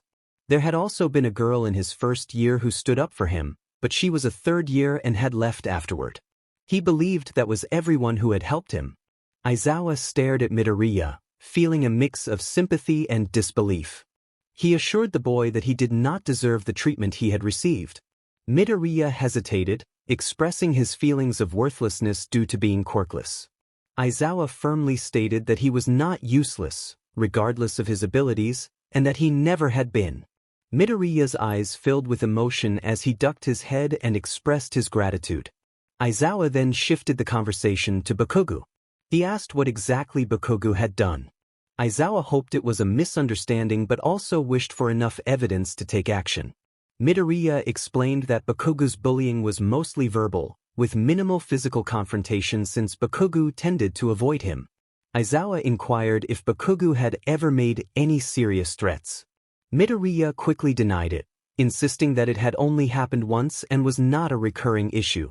Aizawa thanked him and mentioned that he had one more question for now, feeling relieved that they were nearing the end of this difficult conversation. Midoriya nodded, feeling exhausted. He admitted that he didn't like discussing his past, but he appreciated Ida's support throughout the ordeal. It was comforting to have a friend by his side, especially one he had helped in the past. Aizawa carefully asked if Midoriya had any scars from Bakugo during middle school. Midoriya's startled expression was enough of an answer for Aizawa. He noticed Yagi's shocked reaction and felt for him, knowing how close he was to Midoriya. Inko's sad look suggested she was aware of more than she let on. Aizawa focused on getting through this questioning, knowing that afterward, he would need to vent about the legal system over coffee with Tsukachi. He urged Midoriya to provide a verbal answer if he felt comfortable, knowing this was a necessary but painful conversation. This was a common occurrence on nights when Aizawa was about done with his patrol and stopped to get an extra coffee before returning to sleep for about an hour and then going to teach class. Midoriya spoke softly, almost too softly to hear, but everyone caught it. Aizawa could feel the tiny Nedu flinch in his scarf. Kirishima turned his head quickly to look at Bakugo, and Aizawa feared he might get whiplash. Kirishima glared at him, unable to believe what he had done to Midoriya. Bakugo almost flinched under the intensity of Kirishima's gaze but held his ground. The hatred in Kirishima's eyes was something Bakugo had never seen before, and the fact that it was directed at him hurt even more. Aizawa asked for more details, ensuring Midoriya felt comfortable sharing. Midoriya explained that the marks were mostly on his arms and chest, with a few on his legs and back. He then revealed a scar on his shoulder from an incident related to a video they had watched. Mitsuki, Bakugo's mother, was visibly upset, expressing her anger at Bakugo for abusing his friend. Bakugo hung his head, unable to meet anyone's gaze. Mitsuki stood and bowed deeply to Inko, Midoriya's mother, apologizing for her son's actions. Inko, surprised, urged Mitsuki to stand, reminding her that Bakugo was old enough to take responsibility for his actions. Mitsuki returned to her seat, looking away bashfully. Aizawa shifted his focus, moving slightly away from Midoriya to face Bakugo, who was avoiding eye contact and appeared tense. Aizawa glanced at Kirishima, who was staring intently at Bakugo, as if willing him to understand the gravity of the situation. When Kirishima caught Aizawa's eye, he averted his gaze. Aizawa turned back to Bakugo, asking him to explain why he had bullied Midoriya. Bakugo grunted but nodded, taking a deep breath before speaking. He admitted that he didn't know why he had treated Midoriya poorly, recalling how everyone had picked on him and how the teachers had done nothing to stop it. Bakugo expressed his frustration at being raised to believe he was destined for greatness while Midoriya was seen as worthless. He reflected on how this mindset had become a daily routine for him, normalized by the lack of consequences for his actions. Aizawa studied Bakugo, recognizing the complexity of his situation. He was reckless and brash, yet smart, having been taught a harmful mindset his entire life. Aizawa pressed further, asking why Bakugo had hated Midoriya so much. Bakugo's answer revealed that it was Midoriya's unwavering determination that annoyed him. No matter how hard Bakugo pushed him away, Midoriya kept trying to be his friend, which only fueled Bakugo's anger. Bakugo recalled a moment when he snapped upon hearing that Midoriya was still trying to get into UA. He was frustrated by Midoriya's persistence in pursuing his dream of becoming a hero, despite Bakugo's attempts to belittle him. He acknowledged that everything he had done was wrong and that he should apologize, but he felt he couldn't do so sincerely at that moment. Turning to Midoriya, Bakugo made it clear that he would apologize when he truly meant it. Midoriya, with tears in his eyes, managed a smile, understanding the complexity of their relationship. Bakugo, acknowledging Midoriya's presence, remarked that he wouldn't repeat himself, and Midoriya responded with playful determination. Bakugo then declared that he would surpass Midoriya in training and throughout their careers, to which Midoriya eagerly agreed. Kayama noted the complexity of their relationship, while Mitsuki and Inko shared a light moment of agreement. Aizawa redirected the conversation, informing Bakugo and Midoriya that there would be more questions when they returned and that a friend could assist them. He mentioned a potential case against Aldra and that Bakugo's punishment would be decided later. Midoriya and Bakugo nodded in acknowledgement. Yamada, putting on his performer act, announced that they had about 10 minutes before they needed to react again, suggesting it was time to head back. Aizawa complained about Yamada's volume, even without his quirk. Everyone began to rise and head back into the room to react to whatever came next. Kirishima cast a brief glance back at Bakugo, whose expression had shifted from anger to a more somber look. Bakugo returned the gaze before Kirishima exited the room. Mitsuki playfully ruffled Bakugo's hair, earning a grunt from him before he followed her through the door. Ida placed a hand on Midoriya's shoulder, smiling, but then his expression changed, and he enveloped Midoriya in a hug. Aizawa observed as Ida whispered something to Midoriya, who smiled in response before they both left the cafeteria. Now, only Aizawa, Inko, and Midoriya remained. Aizawa raised an eyebrow at his student, who assured him that everything was fine. Satisfied, Aizawa exited the room, leaving the two Midoriyas alone. Midoriya looked into his mother's sunken eyes, filled with sadness and regret. He disliked seeing that expression on her face, as it was rare. Before he could stammer out an apology for keeping secrets from her for so long, she interrupted him with a hug. He embraced her with all the strength he could muster, careful not to hurt her. When they broke apart, Inko's eyes were once again filled with tears, mirroring his own. She smiled down at him and expressed her sorrow. Those were the same words she had spoken when he had asked if he could be a hero after the doctor's appointment. At that time, they had felt cold and sorrowful, as if she were telling him to abandon his dream. But now, the words carried a different weight. Inko continued, expressing her regret for not supporting him from the beginning and acknowledging the misplaced trust between them. She apologized for giving up on him and for not realizing the struggles he faced. Tears streamed down her face as she spoke. Midoriya hugged her again, reassuring her that it was okay. He expressed his determination to become a hero for Eri, Kuda, and everyone else he could help. He acknowledged her worries but felt grateful for her support now, declaring his love for her. Inko responded, affirming that he was already a hero. It took all of Midoriya's willpower to hold back his emotions at that moment. Inko sobbed into her son's shoulder, and he cried in return as they stood together for a while. Once they separated, they exchanged smiles. Mitsuki entered the room, startling Inko. She greeted her politely and then addressed Midoriya directly, apologizing for her son's past behavior and for not noticing the hurt he had endured. She acknowledged Bakugo's feisty nature and expressed her relief that he was finally learning a lesson. Midoriya reassured Mitsuki that it was okay, explaining that he had forgiven Bakugo a long time ago. He emphasized that it would be hypocritical not to forgive her for not noticing. Mitsuki smiled at him and then embraced him, which he returned after a moment. She thanked him, and Inko watched the interaction with fondness. They broke apart, wiping tears from their eyes. Midoriya then encouraged Mitsuki not to blame herself for the past, reminding her that it had been a difficult situation and she had not known the full extent of what was happening. Mitsuki nodded, touched by his words. The three of them entered the theater just as the timer reached 1 minute.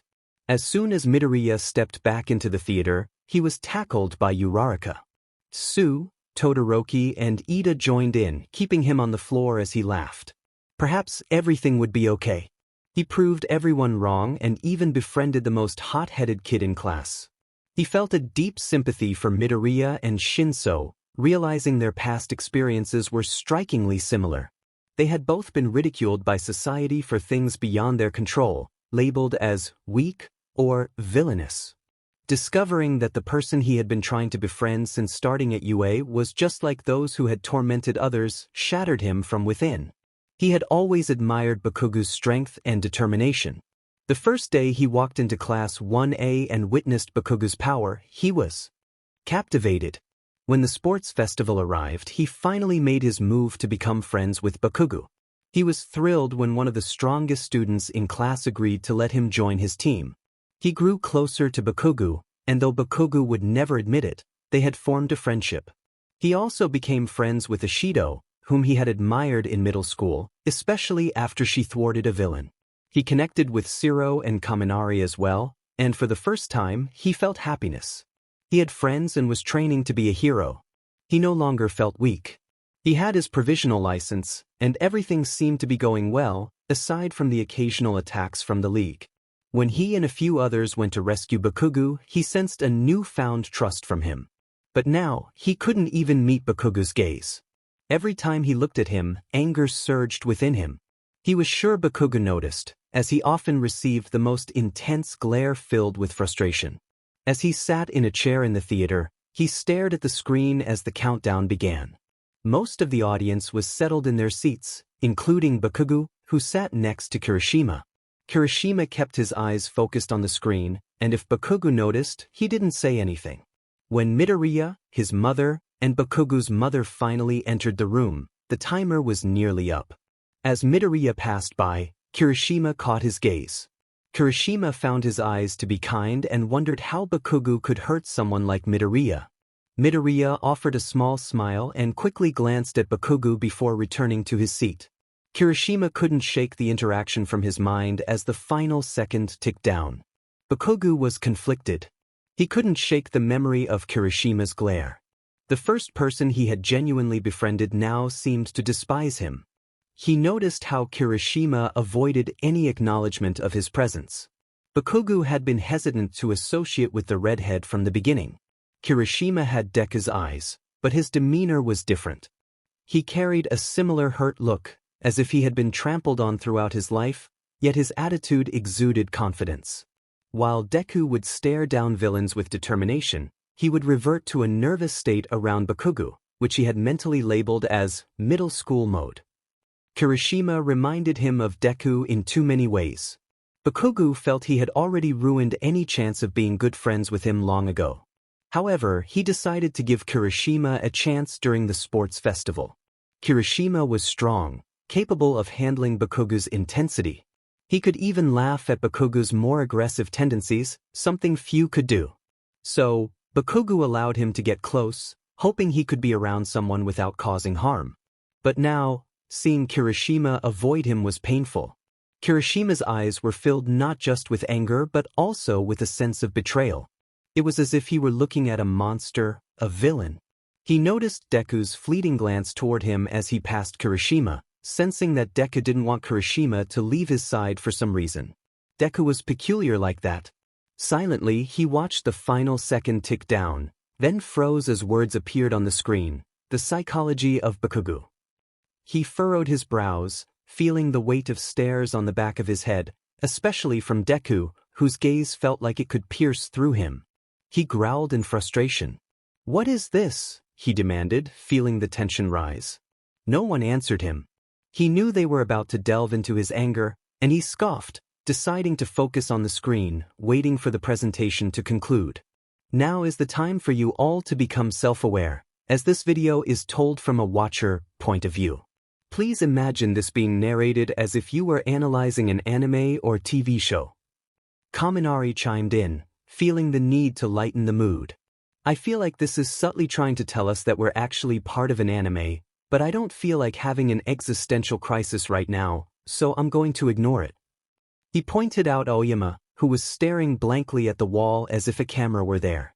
Some students turned to look at Aoyama, and upon seeing him, they quickly returned their attention to the screen, silently agreeing to ignore it. The screen began to load, and the narration continued. "Now, we need to talk about Bakugo's mom." Mitsuki, Bakugo's mother, looked surprised but not entirely shocked. She had expected to appear in a video about her son eventually. Bakugo's eyebrows knitted together in confusion. This glowing Quirk mom is quite impressive. And that pixie haircut. Bakugo erupted in anger. What? Who does this person think he is, hitting on my mom? Kaminari teased. Guys, Kaken's getting protective. He actually cares. Bakugo shot back. Don't call me that. I'll send you flying if you keep it up. Kaminari sank into his chair, relieved to be out of Bakugo's immediate reach. Why not? Midoriya calls you that. Uraraka chimed in, curious. Actually, Deku, why do you call him that? Midoriya's face flushed. I don't know. Maybe it just stuck. He smiled sheepishly. Uraraka deadpanned, Deku, you're lying. You ended that with a question. Midoriya shifted uncomfortably at being caught. Todoroki calmly urged him to say the name, as if it were the simplest task. Midoriya turned to face Todoroki, stammering that he couldn't. Bakugo, with a teasing smirk, challenged him further, fully aware of the reason behind Midoriya's hesitation. Midoriya protested, feeling it was unfair, but Bakugo simply grinned, revealing that Midoriya struggled to pronounce his name. Midoriya buried his face in his hands, groaning as laughter erupted around them. Midoriya thought to himself that they were all traitors. He insisted he could say it, but Bakugo countered that it only happened when Midoriya was extremely angry, which hadn't occurred since middle school. Midoriya lamented, not wanting to be reminded of that time. Shuji, curious, asked if they should even know what was going on. Bakugo ominously warned that if Midoriya ever called him by his name, everyone should run.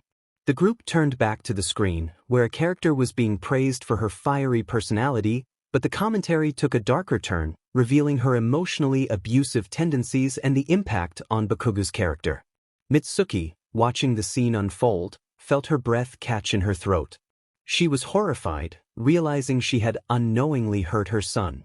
Inko's comforting hand clasped hers, providing a sense of support. Izuku's voice broke through, calling her auntie, which tugged at her heart. Bakugo erupted in disbelief, defending his mother vehemently, but Mitsuki urged him to listen to the narrative, hoping to understand and change if necessary.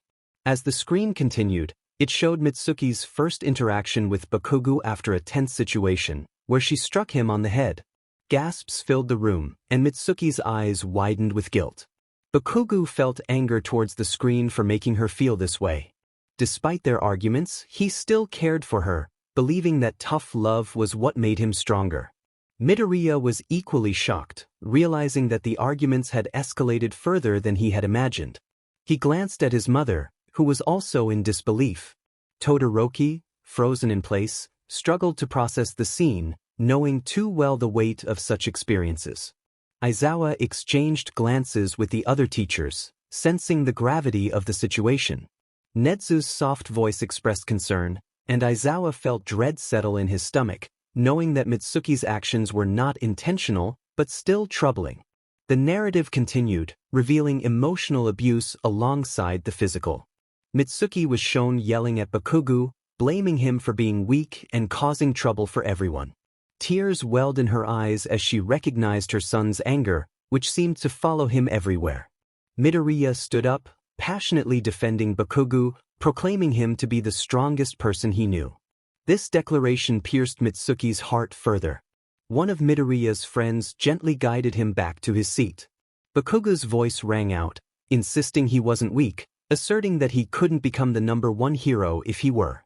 Nezu, with a smile, gently corrected him, explaining that everyone has weaknesses and that it's nothing to be ashamed of. Bakugo challenged this, referencing All Might, but Yagi responded with his own vulnerabilities, emphasizing that no one is indestructible. Bakugo pondered this for a moment before returning his focus to the video. The narrative then shifted to Bakugo's father, Masaru, expressing concern over his son's treatment, while the commentary suggested that Bakugo's behavior reflected the DSPLN he received at home. Katsuki had clearly been dealing with his struggles since he was a young puppy. The signs of toxic parenting and psychological mistreatment were evident. His normalized experience of abuse led him to seek validation outside of his home, trying to fill the void left by the lack of affection from his mother. His attitude towards others, especially those he deemed weak, was a direct reflection of how he had been treated. Mitsuki felt a tear escape as she acknowledged the truth in those words. It was painful to realize how right it was. For once, Bakugo was silent, contemplating rather than reacting with anger. Mitsuki spoke softly, expressing her regret. She knew he couldn't hear her well due to his hearing aids, which he usually removed to avoid listening fully. To her surprise, he had kept them in this time. She raised her voice slightly so he could hear her better. She apologized again, emphasizing that he was not weak and had always been strong. Bakugo turned to her, frustration evident in his expression. He shouted at her, questioning why she was upset over something he deemed unworthy of tears. Mitsuki shook her head, wiping her eyes, while still holding Inko's hand. She tried to speak again, but he interrupted her, insisting they finish the video. With a sigh, she realized it was a futile effort. The discussion continued, highlighting how children often imitate what they learn from their guardians and their environment. Bakugo's aggression towards Izuku Midoriya, often referred to as Deku, was a focal point. Midoriya flinched as he appeared on screen, visibly distressed by the portrayal of his struggles. Bakugo, however, was more concerned with the narrative, questioning why Midoriya was considered the main character. Midoriya, flustered and embarrassed, waved his arms dramatically as laughter erupted around him. Once the laughter subsided, attention returned to the screen, where it was explained that Midoriya's support for Bakugo highlighted his vulnerabilities. It was in those moments that Bakugo realized he was not invincible and that accepting help did not equate to weakness. Midoriya observed that Bakugo's refusal to accept his hand was rooted in his perception of strength and weakness. Bakugo, in a moment of frustration, yelled at Midoriya, but they both understood each other better than anyone else. Bakugo sat down, realizing he had been standing. Dabi, observing from the sidelines, commented on Bakugo's conflicting feelings of inferiority and superiority. Bakugo shot back, defending himself against Dabi's remarks. Mirio intervened, reminding everyone to be mindful of their language, especially with Eri present. Bakugo, feeling the weight of the moment, scowled but complied, though he still directed his anger towards Dabi silently. The discussion shifted to the emotional abuse that Katsuki endured, emphasizing that while his mother might have her own issues, she was not to be vilified. Many in the room were eager for more insights, while Bakugo remained irritated by the ongoing commentary about his mother.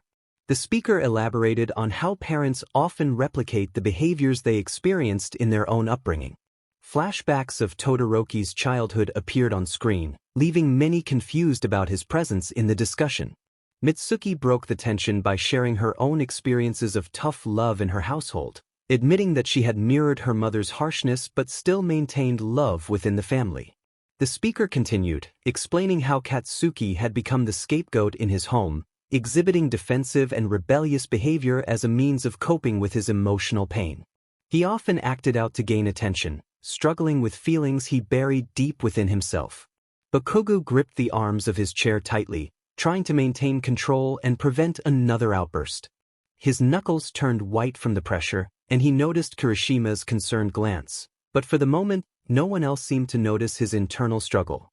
Not even Deku, but Bakugo was sure he would have reacted differently if he wasn't so engrossed in analyzing the video. He felt like punching the giant screen in front of him, which seemed to control him in some way, and that realization was terrifying. He would never admit it, but the video was starting to make more sense now.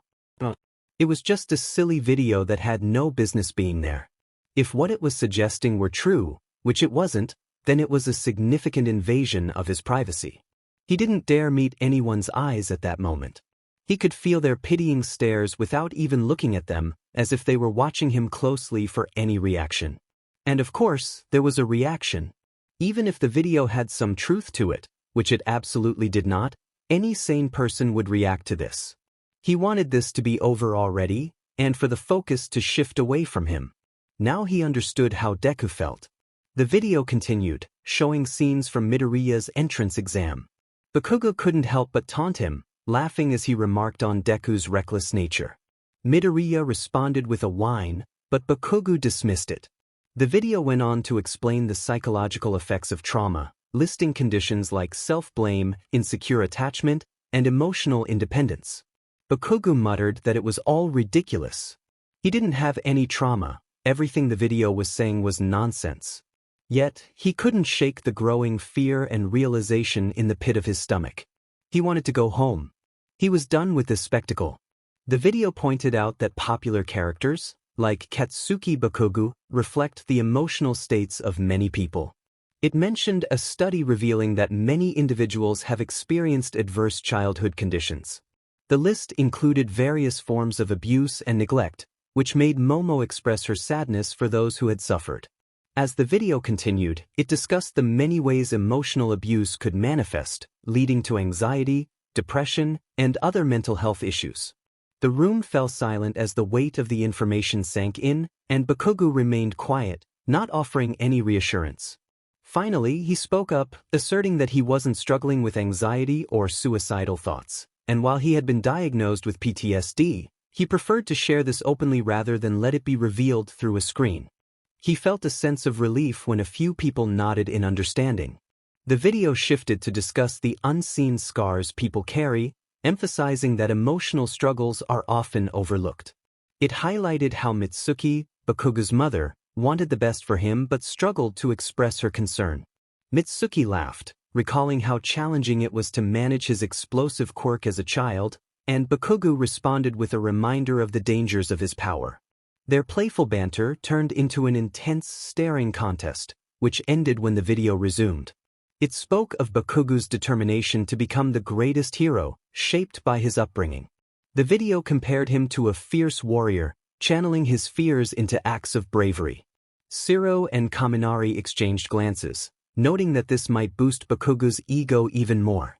Uraraka connected the video to Bakugo's challenge during the sports festival, and Azui pointed out that Bakugo's anger towards Todoroki stemmed from feeling he hadn't faced his opponent at full strength. Bakugo acknowledged this, still eager for a rematch with Todoroki. Mitsuki then interrupted, insisting that Bakugo listen to her. He was about to protest, but her tone made him pause. She sighed and continued, expressing that her treatment of him had not been fair. It was a difficult situation, and Bakugo felt regret for not recognizing sooner how much it had affected her. He promised to do better in the future, and after taking in her words, he nodded in agreement. Mitsuki frowned slightly and rose from her seat. She made her way down to the first row and took her son's hand. He looked up at her in confusion. She embraced him and he froze in place. Affection was rare in the Bakugo household, especially physical displays. Though he felt embarrassed, he sighed and returned the hug. Mitsuki held on tighter, letting out a contented sigh. Nobody thought to interrupt them, patiently waiting until they parted. Kaminari, unable to contain himself, exclaimed how sweet it was to see Bakugo show such affection. Bakugo quickly turned to face him, his expression fierce. He shouted a warning to Kaminari and the others, threatening them if they dared to mention it again. As the countdown for the next reaction began, Ashido expressed her excitement, noting that even though some of the reactions had been sad, they revealed important information that should have come out long ago. Others in the room murmured in agreement. Bakugo tried to ignore the stares directed at him as the seconds ticked by. He was aware that this situation would linger, but he chose to focus on sitting with his friends and pretending the last few hours hadn't happened. However, the anticipation of the next reaction grew as the countdown continued, and he couldn't help but feel a mix of curiosity and irritation. What frustrated Bakugo the most was his lack of control over the situation. He had been forced to come here, sit in a room full of people he didn't particularly like, including the villains who had once kidnapped him, and watch a screen that revealed his deepest secrets. It felt ridiculous. With no way out of the room, he was stuck there. The voices around him grew louder as the countdown continued, and he opened his eyes, his scowl firmly in place. He was about to unleash his frustration when he remembered the consequences of such an outburst. Instead, he looked around the room, trying to block out the noise. His gaze landed on Deku, who looked at him with concern. Bakugo scowled back at him, silently questioning what was wrong. Deku gestured towards his ear and made a turning motion. Bakugo grunted in response, then discreetly adjusted his hearing aid. Despite his efforts to be subtle, he could feel Deku's smile from across the room. In irritation, he sent a dismissive gesture over his shoulder and closed his eyes again, the voices now less distinct but still audible. As the countdown reached 1, he turned the aid back up and tucked his hair to cover it. When the screen displayed Baku Squad, Kaminari excitedly shook Kirishima, who joined in the celebration. Kaminari shouted Bakugo's name, expressing his excitement about their squad. Bakugo glared at him, telling him to back off. Kaminari then turned to Bnha, cupping his hand over his mouth to share that Bakugo was clearly excited but just wouldn't admit it. Bnha giggled in agreement, while Bakugo scowled, hearing their conversation but choosing to ignore it. The screen continued, listing the members of the Baku Squad. Bakugo Katsuki, Kirishima Aijuru, Kaminari Denki, Ashido Bnha, Shiro Hanta, and, to some extent, Jiraiya Kyuka. Kaminari, Kirishima, and Shiro shouted in unison, high-fiving each other, which ended in a comical disaster as their hands collided awkwardly. Bakugo yelled at them, watching as they cradled their hands in regret. Ashido laughed heartily on the ground while Jiraiya remained focused on the screen, puzzled by the phrase, to an extent. Kaminari approached Jiraiya, still nursing his hand and pleading for help. Jiraiya, unimpressed, told him to toughen up, reminding him that the room dulled pain. Kaminari acknowledged her point, realizing the absurdity of his request. He jokingly suggested that she could kiss it better, earning a swift kick to the shin from Jiraiya, which made him yelp in surprise. Shiro laughed as he helped him back up, teasing him about his desperation. Suddenly, Ashido shouted for everyone to pay attention as a new picture loaded on the screen. She excitedly recalled how long it took to convince Bakugo to join in for the photo, mimicking his earlier reluctance and adding to the light-hearted atmosphere. In the end, they had to resort to blackmail, but it worked. Bakugo shouted at Pikachu to be quiet. Kirishima held Bakugo back by his shoulders, trying to calm him down. Bakugo continued to scowl at Kaminari, who wore a sheepish expression. Eventually, Kirishima managed to get Kaminari to sit back down. Aizawa thought about how rowdy they always were. He acknowledged that having an aggressive personality wasn't necessarily a bad thing, but a little more peace and quiet would be nice. Ashido exclaimed with excitement about how good they looked. Kaminari playfully finger-gunned at the screen, admiring his outfit, while Kirishima celebrated with his signature fist pump. Azui commented on their fashionable appearance, and Shiro beamed with gratitude. Shinso smirked at Bakugo, noting that he actually looked nice for once, which surprised him. Bakugo, fuming, shouted back at Shinso, who leaned forward with a smug posture. Aizawa intervened, asking Shinso to stop aggravating his students. Shinso rolled his eyes but shot Bakugo another smirk before turning back to the screen. Dabi, from the back of the room, added that it was surprising the infamous hothead of Class 1A had such fashion sense. Bakugo was about to retort when Ashido chimed in, revealing that Bakugo's parents had picked out the clothes. Bakugo shouted in frustration, threatening Ashido. Midnight asked why Bakugo was so upset, and Midoriya explained that Bakugo's parents were fashion designers whose work was more recognized in places like America, Britain, and France. Mitsuki, Bakugo's aunt, expressed her happiness that he remembered her, and Bakugo quickly assured her that he would never forget. Hagakure complimented Bakugo's braids, and he proudly agreed, asserting that he looked great in everything. Hagakure giggled and attempted to take a picture, but frowned when her phone showed only a black screen. Tokoyami speculated that whatever force brought them there didn't want any documentation of their time together. Midoriya murmured about the strangeness of the situation, and Ajiro asked Kaminari if he was charging his phone. Kaminari explained that he had the resources to do so. Hawks warned Kaminari about the media, sharing his own experience with how the press could twist words. Aizawa thought to himself that Hawks' description was an understatement.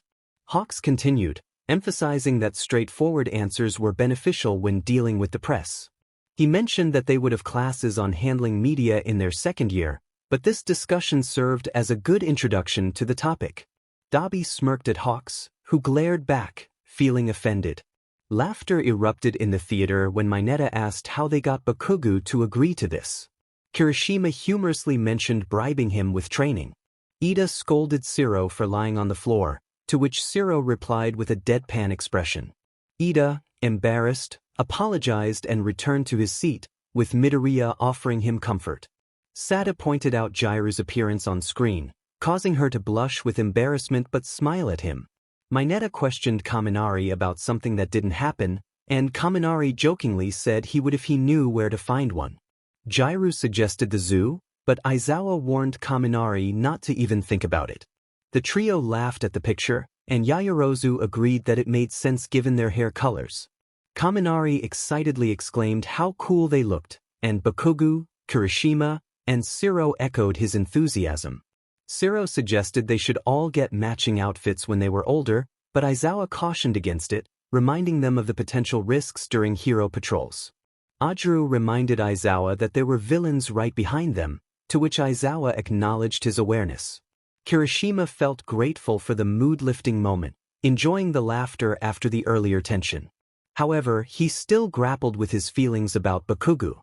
After reflecting on his best friend's actions, he began to understand Midoriya's perspective. He sensed that Midoriya was supportive of his reconnection with Bakugo, judging by the look he received, so that wasn't the source of his hesitation.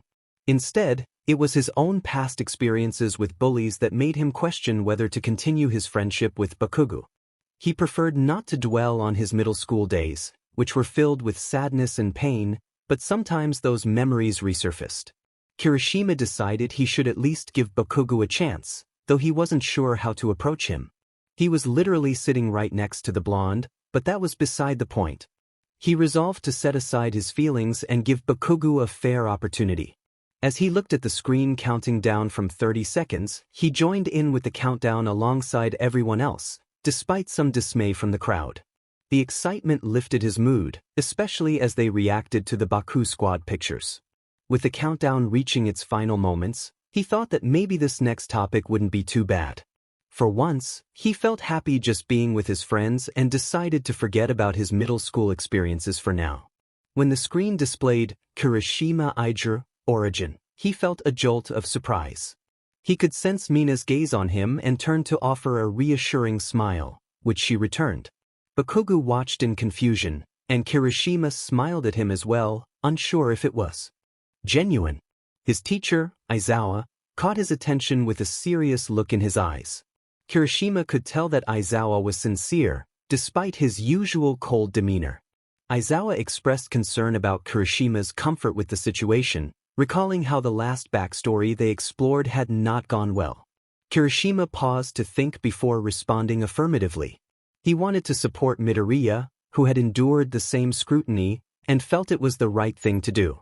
Midoriya, with tears in his eyes, expressed his emotions, prompting Kirishima to panic and urge him not to cry. Midoriya reassured him that it was just a sweet moment. Shiro and Kaminari chimed in to show their support, and Kirishima felt grateful for their camaraderie. He exchanged a glance with Bakugo, searching for any negativity, but Bakugo simply scoffed and made a teasing remark. Kirishima smiled at his friend's antics and felt a surge of determination. As the screen began to load, it revealed Rappa from the Shai Hasaikai raid, standing in a fighting stance. Kirishima recognized him and recalled the incident during their work studies when he and Fatgum had faced off against Rappa and another villain. Aizawa scolded Kirishima for his reckless actions, reminding him that he was supposed to be protected, not the other way around. Kirishima acknowledged his mistake with an apology. Midoriya questioned why this particular moment was being shown, and Kirishima pondered the same, wishing it had focused on a different time. As Rappa continued to attack Fatgum, the audience reacted with concern. Kirishima recalled how he had struggled to get back up after being knocked into a wall.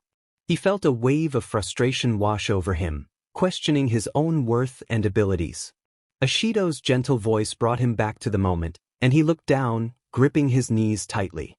Uraraka and Midoriya shared their discomfort watching the scene unfold. Aizawa reminded Kirishima that he was still in training and had time to learn from his mistakes, emphasizing that he was valuable beyond just his quirk. Eri chimed in with encouragement, recalling how Mr. Mirio had fought despite losing his powers. Kirishima smiled at Eri's support, feeling uplifted. However, the screen shifted to a scene from his middle school days, displaying the name Mustafa Private Middle School. Midoriya excitedly pointed out that they lived in the same area and suggested they hang out, while Kirishima confirmed that he and Bnha had attended the same school. As the scene continued, a bully was shown cornering another student, and Kirishima's past experiences began to resurface, reminding him of the challenges he had faced. The screen displayed two kids holding leaves in their hands. One of them suggested they quickly turn the leaves into bills since they were short on cash. The other responded that he couldn't do paper bills and that the effect wore off quickly. The first one then remarked that they would have to spend whatever they had very quickly. Kirishima expressed his frustration, noting that the others had been difficult to deal with, and he was still unsure how they had managed to get along, let alone dance. Ashido cheerfully claimed it was her magic charm. Siro, curious, asked about the dancing, and Ashido encouraged everyone to watch. A person with black hair suddenly appeared, causing Kirishima to react with dismay. Ashido laughed, almost forgetting something important. Ajuru inquired about the identity of the newcomer, and Kirishima lamented that it was the worst day of his life, burying his head in his hands. Kaminari checked in on him, and Kirishima simply grunted in response. Yaoyorozu asked Ashido who the newcomer was, prompting Ashido to share the name Kirumph, but Kirishima quickly covered her mouth, embarrassed. He insisted that she be quiet, but Ashido pointed out that the others would find out eventually. The younger Kirishima folded his arms and questioned whether they were teasing someone for spare change. Jiru suddenly realized something and Hagakure began to connect the dots. Sada asked if Kirishima had a brother. Kirishima, overwhelmed, buried his face deeper into his hands, trying to hide his embarrassment. Jiru teased him about looking emo, while Kaminari remarked on his hair, and Bakugo smirked, commenting on Kirishima's appearance. Kirishima protested, and Hagakure called him adorable, while Yaoyorozu noted how different he looked. Tokoyami asked when he had dyed his hair, and Kirishima explained that he had done it before entering UA. Shinso pointed out that while it didn't look bad, Jiru was right about the emo comment. Bakugo retorted that Shinso shouldn't talk, and Shinso conceded. Aizawa then suggested they focus on the screen, and everyone quickly turned their attention back. The screen showed Kirishima running toward them, and one of the boys remarked that he would handle it. He threw a large rock at Kirishima, causing the audience to wince. Uraraka commented on the rudeness of the action. Midoriya tentatively asked Kirishima if he had been bullied too. Kirishima and a few others froze, waiting for his response. He finally admitted that he had experienced some bullying, though he downplayed it, saying it was mostly just being ignored or having things thrown at him. He smiled to ease the tension. Midoriya addressed Kirishima, but Kirishima urged him to drop the subject, insisting that his experiences were nothing compared to what Midoriya had faced. Midoriya countered that just because it wasn't as severe didn't mean it didn't matter. He acknowledged that his own experiences were difficult but emphasized that everyone's pain is valid. Nedu, resting in Aizawa's capture weapon, added that Kirishima's experiences were his own and that everyone has faced challenges in life. Kirishima felt tears welling up in his eyes and wiped them away, thanking Principal Nedu and Midoriya for their support. Aizawa reminded everyone that this message applied to all, not just his class, and Class 1A agreed. Midnight teased Aizawa, prompting him to tell her to be quiet. The first bully on the screen dismissed Kirishima's strength, and Kirishima, shown in pain, muttered a frustrated remark. The bullies were then seen dragging someone down an alley, and Kirishima yelled for them to stop. An unknown voice told him to forget about it, and Azui asked who it was. Kirishima recognized it as one of his friends from middle school. His friends emerged from a bush, and Kirishima wondered why they were always sticking their necks out for him. Passionately declared that having an honorable heart was essential, just like the chivalrous hero, Crimson Riot believed. Class 1A cheered in response. One friend cynically remarked that no one believed in that anymore, but Kirishima quoted the pros, saying that actions often precede thoughts. As Ashido appeared on the screen, she was shown confronting the bullies. Kirishima noted how she was really laying into them, and his friend recognized her as Ashido Bnha from class. The scene shifted to Ashido speaking kindly to the bullies, and soon they were all seen dancing together. One friend questioned if Kirishima could have done the same with Bakugo and his old group, prompting laughter from the others. As the bullies left without causing harm, Yagi praised Ishido for her ability to defuse the situation, and she smiled gratefully. The screen returned to Kirishima and his friends, who were still processing what had just happened. Ishido's friends called out to her, inviting her to go shopping, and she excitedly agreed, leaving Kirishima and his friends in the background as they watched the girls run off. Kirishima reflected on Ishido's strong quirk and great reflexes, noting that she was well-liked and had a flashy appearance. It's all about entertainment value and approval ratings these days. That's what people are looking for in a hero, one friend remarked. The other agreed, noting that Ishido certainly fit the bill as hero material. Ishido felt a mix of emotions, unsure whether to feel complimented or insulted. Uraraka chimed in, suggesting it could be both. Kirishima, feeling insecure, thought about his quirk. He felt it was weak and unexciting, which made him feel somewhat boring. Just then he heard a voice behind him. It was Dabi, who told him that if he wanted to be a hero, he shouldn't worry about ratings. He explained that focusing on approval and rankings would only lead to being a mediocre hero. Dabi emphasized that true heroism comes from genuine action, not from the desire for recognition. Kirishima stared at Dabi, surprised by the villain's unexpected insight. Aizawa then spoke up, agreeing with Dabi's point. He reminded the students that being a good hero isn't about power or flashiness, it's about making a real difference in people's lives. He shared his own experiences as an underground hero, focusing on crimes that often go unnoticed. Aizawa encouraged his students to reflect on what kind of heroes they wanted to be. Dabi smiled at Aizawa, finding him less objectionable than he had initially thought. Class 1A absorbed the lesson, feeling a renewed sense of determination. Kirishima thought about how having a chivalrous heart could compensate for any quirk's weaknesses, recalling how he believed in training hard to make up for it. As the three friends walked down the hallway, one of them announced plans to apply to UA. The first friend dismissed the idea, saying that normal people like them don't become heroes. Kirishima, known as EI by his friends, explained that it was a shortened version of his name. Kaminari expressed his desire to give Kirishima a nickname, feeling it was unfair that he didn't have one yet. Kirishima laughed and offered that Kaminari could call him EI if he wanted. Kaminari hesitated, unsure if it was appropriate given their short acquaintance. Kirishima reassured him, saying that the Baku Squad felt like family to him, and he would allow them to call him Aijuru. The group cheered, with Siro thanking him and Bakugo teasingly calling him by a nickname that Kirishima found hurtful. Jairu expressed her gratitude, and Kaminari offered his own name for them to use. Siro and Jair both hesitated about using their given names, but Kirishima reassured them that there was no pressure. He reminded them that trust is mutual and that they could take their time. Jairu smiled appreciatively at Kirishima, who admitted he hadn't thought much about his own nickname yet. The scene shifted to a school list, prominently featuring UA High School at the top. Kirishima walked down the sidewalk, reflecting on how seeing someone like Ishido in action made him wish he had a flashier quirk to boost his confidence for applying to the hero course at UA. Suddenly, he spotted a large villain looming over two girls against a building, which brought back a frightening memory for him. Ishido recalled how scary that moment had been, and Kirishima's mood shifted as he remembered the day. Concerned, Ishido glanced at him, prompting Kirishima to wonder if this was the villain Tsukachi and Gran Torino had mentioned. Yagi confirmed that the villain was indeed Gigantomachia, a powerful foe they had encountered. Kirishima panicked at the realization that this villain was associated with the earlier incident. Yagi reassured him, expressing relief that he hadn't been hurt. Kirishima comforted Ishido, who looked grateful for his support.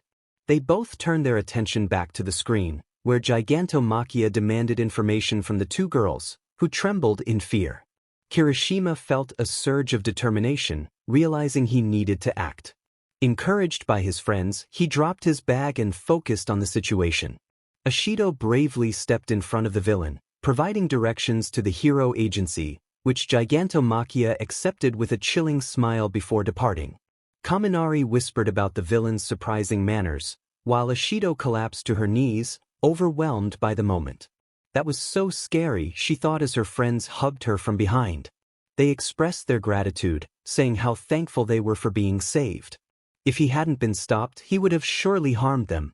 Ashido admitted that she had lied and sent him to the police, urging everyone to hurry and leave the scene.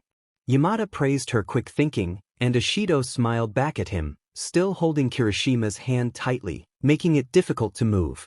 She thanked her teacher for his support. Kirishima froze, questioning why he hadn't acted. He observed the screen, which displayed a paper on a desk. It looked familiar. In the spring, a boy his age had made headlines for bravely fighting back against a villain. Kirishima thought about how everyone was talking about him, recalling that just before All Might arrived, a kid, perhaps a friend, had rushed in to help. He recognized Midoriya running toward the sludge villain attack. Realization struck Kirishima as he recognized Midoriya as the kid who had rushed in. Many others around him looked surprised as well. Midoriya explained that he had acted without thinking when Kaken was trapped, admitting that he had just thrown his backpack at the villain's eye, downplaying his actions. Kirishima stared at his friend in awe, realizing that the boy who had rushed in was his classmate. Although he had known Bakugo was the one in danger, he had never known the name of the other boy. He called Midoriya manly, expressing his admiration. Midoriya, flustered, thanked Kirishima in return. Kirishima grinned widely and turned his attention back to the screen. He reflected on how true character is revealed in moments of fear and danger, and how taking that step forward is what defines a hero. The Kirishima on screen crossed out UA High School on his paper. Ashido spoke softly, and Kirishima looked up to reassure her, declaring that he had overcome that hurdle and was determined to become a hero, a good one at that. Ashido cheered him on, but Aizawa told them to sit down and be quiet. Kirishima felt a pang of doubt, thinking to himself that he wasn't a hero or even a man. Haru asked if that was true, and Mirio explained that it wasn't what Kirishima meant. Kirishima shared a memory of when his quirk first manifested, recalling how he accidentally cut his eye as a toddler. His friends reacted with admiration, calling him cute. Kirishima blushed at the compliments, acknowledging their kindness while feeling a bit embarrassed.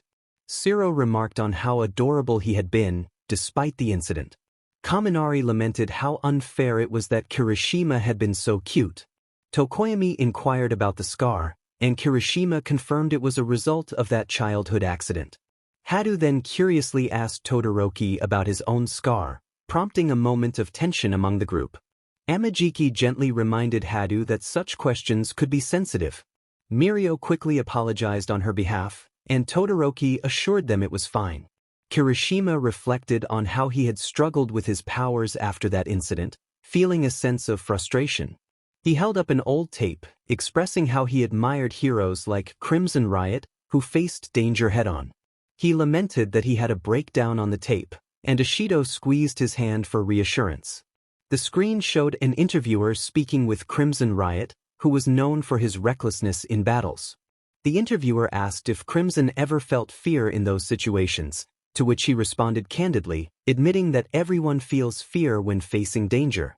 Kirishima absorbed this, realizing the truth in those words. Crimson shared that he had once hesitated and that it had cost someone their life, which resonated deeply with Kirishima. The interviewer then asked Crimson what chivalry meant to him.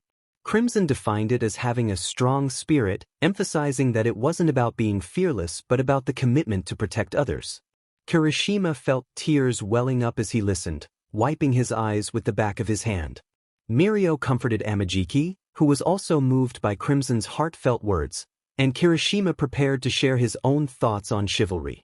Kirishima took a deep breath, feeling a mix of determination and anxiety as the scene shifted back to a school setting.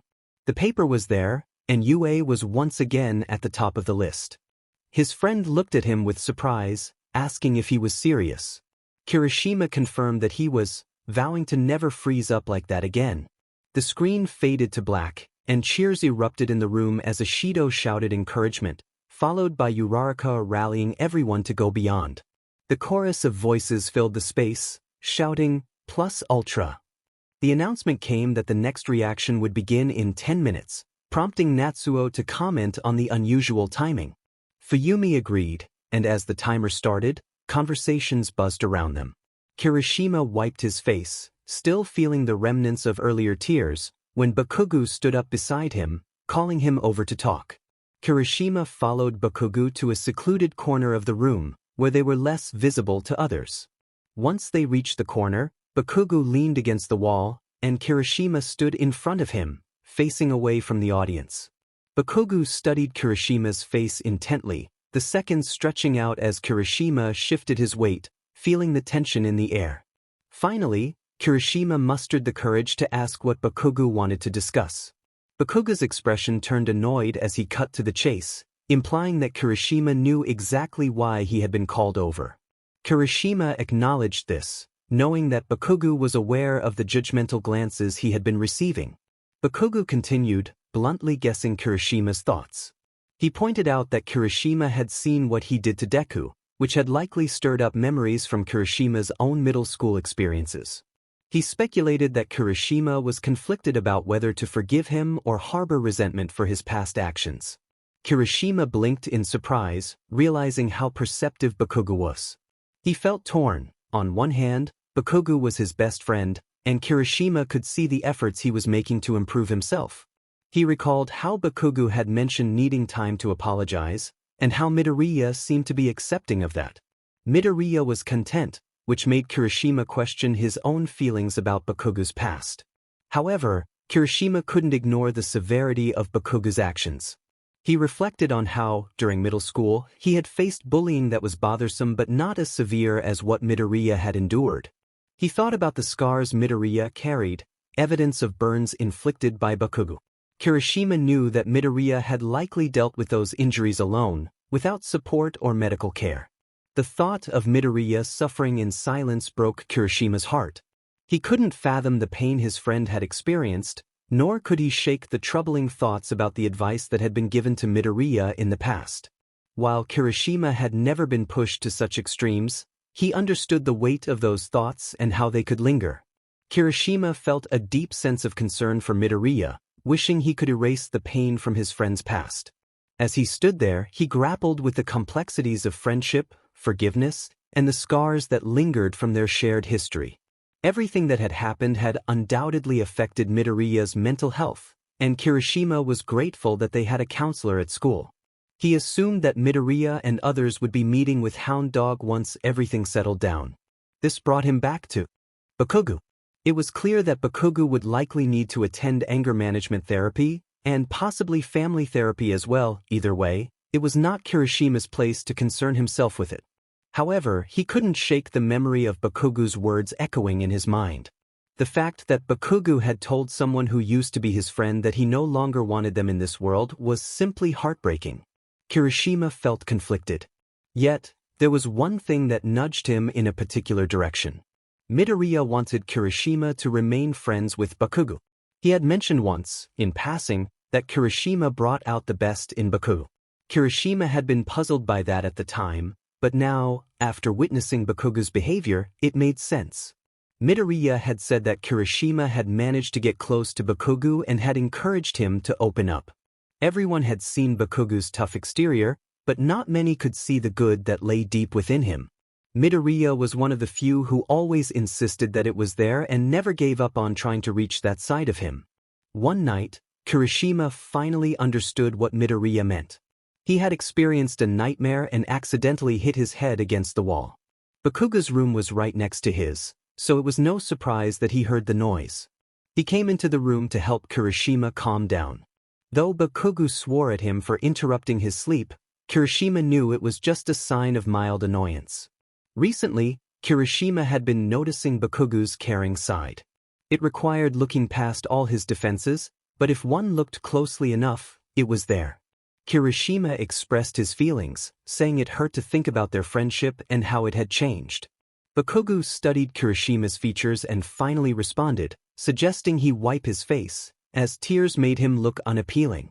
Kirishima hadn't even realized he was crying. He brushed his fingers against his face, feeling the wetness of his tears. After wiping them away, he noticed Bakugo waiting patiently, arms crossed. Kirishima admitted that he couldn't fully forgive Bakugo yet, but he wanted to stay friends. He appreciated Bakugo's manliness and enjoyed having him as a friend. He even joked that Midoriya would pester him until he talked to Bakugo again. Bakugo huffed at that comment, acknowledging Midoriya's tendency to interfere in situations that didn't concern him. Kirishima playfully defended Midoriya, saying it was admirable that he wanted to help others, even when it wasn't his business. Bakugo shot back that Kirishima thought everything was manly. Kirishima countered that there were many manly things in the world, and it wasn't manly to insult him for calling things manly. Bakugo, in his usual fashion, dismissed Kirishima's breakdown and urged him to return to their seats as the timer was almost up. Kirishima followed Bakugo back to their seats, smiling at Midoriya as he approached. Midoriya smiled back, visibly relieved. As they sat down, the timer was at about 30 seconds, and everyone began counting down again, much to the annoyance of some. When the timer finally reached 0, Kirishima's heart sank as he read the screen. Looking around the room, he noticed many others shared his apprehension. A rearrangement was necessary, and the message concluded with a simple farewell. Kirishima barely finished reading before fatigue washed over him, reminiscent of how he had felt before arriving. As he glanced around the room, he saw that everyone else was in a similar state. Despite having experienced this once before, the uncertainty of what was to come was still frightening. He struggled to keep his eyes open but succumbed to sleep quickly. As his eyes shut, he felt his head fall against the back of his chair, and darkness enveloped his vision. When Todoroki woke up again, he hoped everything he had seen was just a dream. He wished to open his eyes and find that he had merely drifted off in class, rather than facing the reality of the screen before him once more. Todoroki crossed his fingers absent-mindedly and slowly opened his eyes. When he finally did, he saw a ceiling and felt a rush of excitement for a moment before sitting up, puzzled about when he had lain down. In front of him was a giant screen displaying words he couldn't quite read yet. He rubbed his eyes and stretched, and when he opened them again, the text became clearer. The screen instructed everyone to note their new arrangements and take a moment to settle in. Todoroki looked around and noticed that the previous rows of standard movie theater chairs had vanished, replaced by beanbag chairs. Everyone else was still asleep, so he remained quiet. Instead of being near his classmates, he found himself next to his siblings. Midoriya was a bit in front of him, with Ida, Shinso, Tagata, Amajiki, and Haru also nearby. Midoriya was the closest. In another group, Bakugo, Kirishima, Kaminari, and Shiro were huddled together, their bean bags pressed closely. Todoroki noticed that the bean bags were colored to match their hair. Looking down at his own, he found a two-toned bean bag that was red and white, which didn't surprise him. Next to that group was Tokoyami, Satu, Kuda, Shuji, and Mineta, their bean bags also clustered together. Mineta's bean bag seemed to engulf him, and Todoroki couldn't help but smirk at the sight, knowing no one was awake to see it. Nearby, a group of girls Ashido, Uraraka, Yaoyorozu, Jiru, Azui, and Hagakure were huddled together, their bean bags so close they resembled a giant bed. Behind them, Todoroki spotted his mother, peacefully asleep near Midoriya and Bakugo's moms. He took a moment to admire her serene expression. The teachers and other professionals were gathered nearby, along with Eri, who was resting peacefully with her thumb in her mouth. She had her head resting on Yamada's lap, who was leaning against Aizawa, somehow wrapped in his sleeping bag. Todoroki smiled at the sight, feeling a sense of longing. He briefly panicked at not seeing the League until he turned around and spotted them as well. Twice was mumbling in his sleep, Toga curled into a ball, and Dabi sprawled out on his own bean bag. Todoroki sighed and stood up to stretch, then continued reading the screen. It informed him that he was now in new clothes designed for comfort. Looking down, he saw he was wearing a black sweatshirt and red and white pajama pants with matching socks. He focused on the fact that everything matched his hair, trying to ignore how his clothes had changed. The screen also mentioned a new door to his right that led to rooms and living areas, but those doors wouldn't unlock until he reacted to more things that day. Time didn't pass here, but that didn't mean he couldn't feel tired. Todoroki walked over to the closed doors to peek through the small windows. He could only see a hallway, so he returned to his bean bag. The next reaction would begin 30 minutes after everyone woke up. He noted the timer at the bottom of the screen, which still read 30 minutes. Feeling a small tug on his arm, he looked over to see Eri. She greeted him, mentioning that her dad and Papa weren't awake yet, but she had come over to him. She rubbed her eyes, and Todoroki felt a warmth in his heart at the sight. He sat in silence for a moment before asking if she wanted to sit with him. Eri nodded and crawled onto his lap, settling in comfortably. After a moment, she asked him if he could read the screen for her since she wasn't very good at reading yet. He agreed and repeated the words, gently running his fingers through her hair. Eri's eyes lit up when he mentioned the new clothes. She was wearing a red nightgown and white leggings, and her excitement was evident.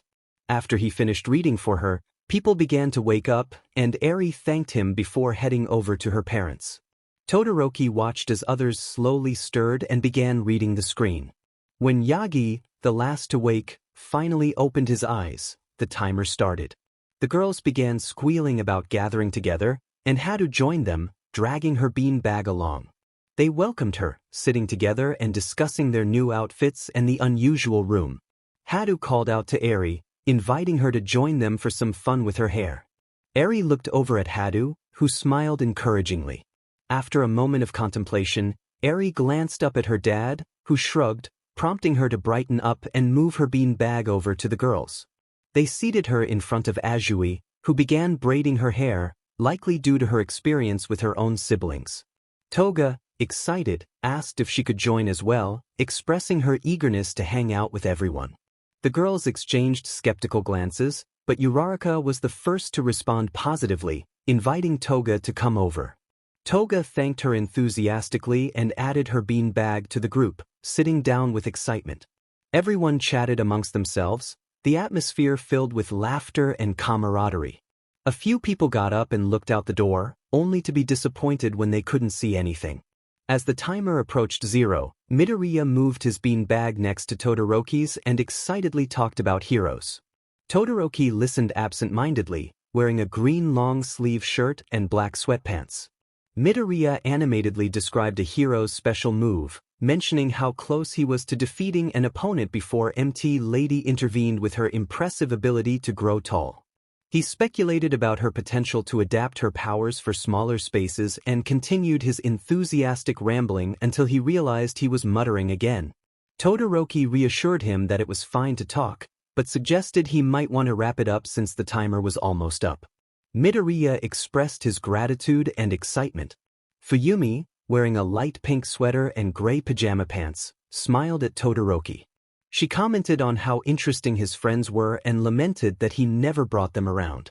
Natsuo, who was lying on the couch with his head upside down, sat up and playfully punched Todoroki's shoulder, encouraging him to introduce them. Natsuo introduced himself as Todoroki Natsuo, inviting Midoriya to call him Natsuo or Natsu to avoid confusion. Midoriya, flustered, introduced himself as Midoriya Izuku, expressing his pleasure in meeting them. Fuyumi introduced herself as well, and Midoriya nervously returned her greeting. Fuyumi then pointed at the screen, capturing the attention of her brothers and Midoriya as they all focused on the countdown. When the title appeared, Todoroki felt his heart sink. The screen displayed Todoroki Shuto, Origin, causing Todoroki and his siblings to stiffen. Fuyumi placed a comforting hand on his shoulder, and he looked down, feeling Midoriya's concerned gaze but choosing to ignore it for the moment. Taking a deep breath, he faced the screen again. Midoriya, aware of Todoroki's difficult past, felt a mix of concern and empathy. He knew some details about Todoroki's mother and the challenges he faced but lacked the full picture. It was clear that Endeavor, Todoroki's father, was not the most supportive parent, a fact that was evident to anyone who paid attention. The announcement stated that the reaction would occur in 3 parts, followed by dinner and a return to their rooms. After 12 hours, they would reconvene for more reactions. Todoroki held his breath as the screen began to load. The first scene showed Todoroki kneeling at the sports festival, declaring his refusal to use his left side. Ashido questioned why this moment was being shown, while the screen displayed Midoriya passionately urging Todoroki to embrace his quirk. Todoroki felt a pang of emotion as he watched. Uraraka expressed her curiosity about what Midoriya had said to encourage Todoroki, while Endeavor scoffed at Midoriya's words. Satu noted that he had always wondered why Todoroki had not used his fire at the beginning of the year, and murmurs of agreement filled the room. Todoroki acknowledged that they were about to find out. Aizawa watched him with a suspicious glance. All Might's voice boomed over the screen, emphasizing that quirks are shaped by individual choices, regardless of their origins. Ashido squealed in excitement, speculating that Todoroki might be a secret fan of All Might. Todoroki felt a blush rise at the thought and glanced at Midoriya, who was captivated by the screen. A 5-year-old Todoroki was shown sitting next to his mother, eyes wide with admiration as All Might declared that only one could decide to become a hero. Todoroki felt warmth at the comments about his childhood, hearing Fuyumi giggle and Natsuo laugh nearby. Kayama exclaimed how adorable Todoroki had been as a child, prompting Aizawa to groan in exasperation at her enthusiasm. Todoroki felt a smile form as All Might's message resonated with him, reminding him to stay true to himself. As the video continued, older Todoroki's voice reflected on forgotten memories, and the scene shifted to Endeavor, with a faint sound of coughing in the background. Aizawa's demeanor changed, sensing the tension in the room as he observed Todoroki's scowl and the concern from Midoriya and Fuyumi. Mineta's voice broke through the tension, questioning what was happening. The screen showed Endeavor instructing Todoroki to stand up, implying that weakness was unacceptable. The scene depicted Todoroki struggling to regain his composure, and Aizawa's protective instincts kicked in as he glared at Endeavor, ready to intervene if necessary. He could feel the rest of the staff and hawks glaring at the fiery hero. Aizawa addressed Endeavor, expecting an explanation. It was not a mere statement. Aizawa knew Endeavor understood that. Endeavor had the audacity to appear guilty, which made Aizawa feel sick.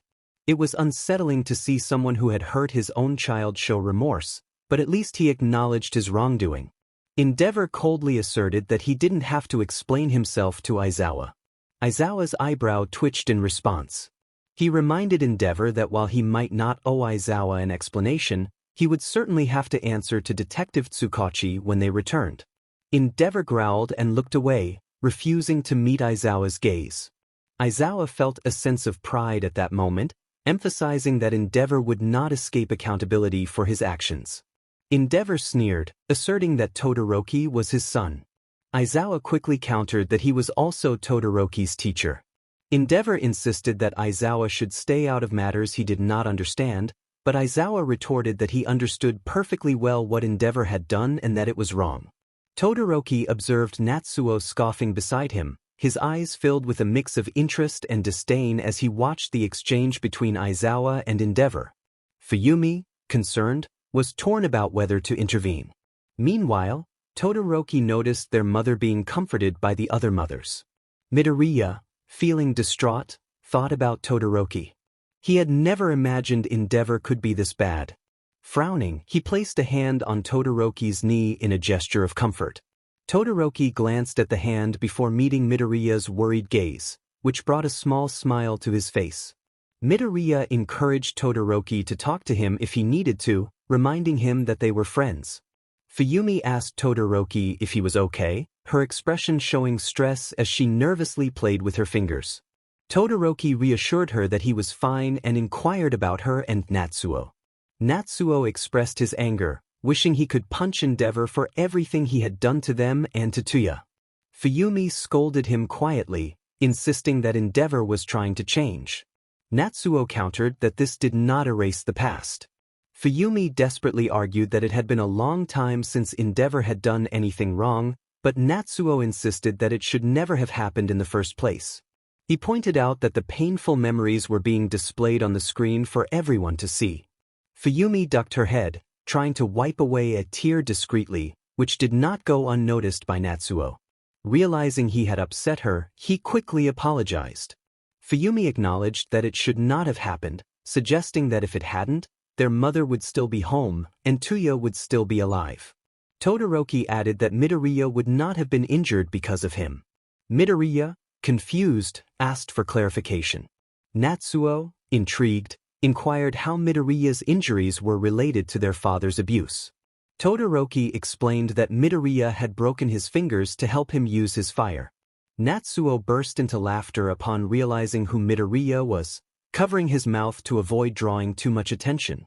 Midoriya turned red, acknowledging the truth of the situation. Their conversation was interrupted as the screen flickered back to life. Aizawa had taken a seat, and most people were refocusing on the screen.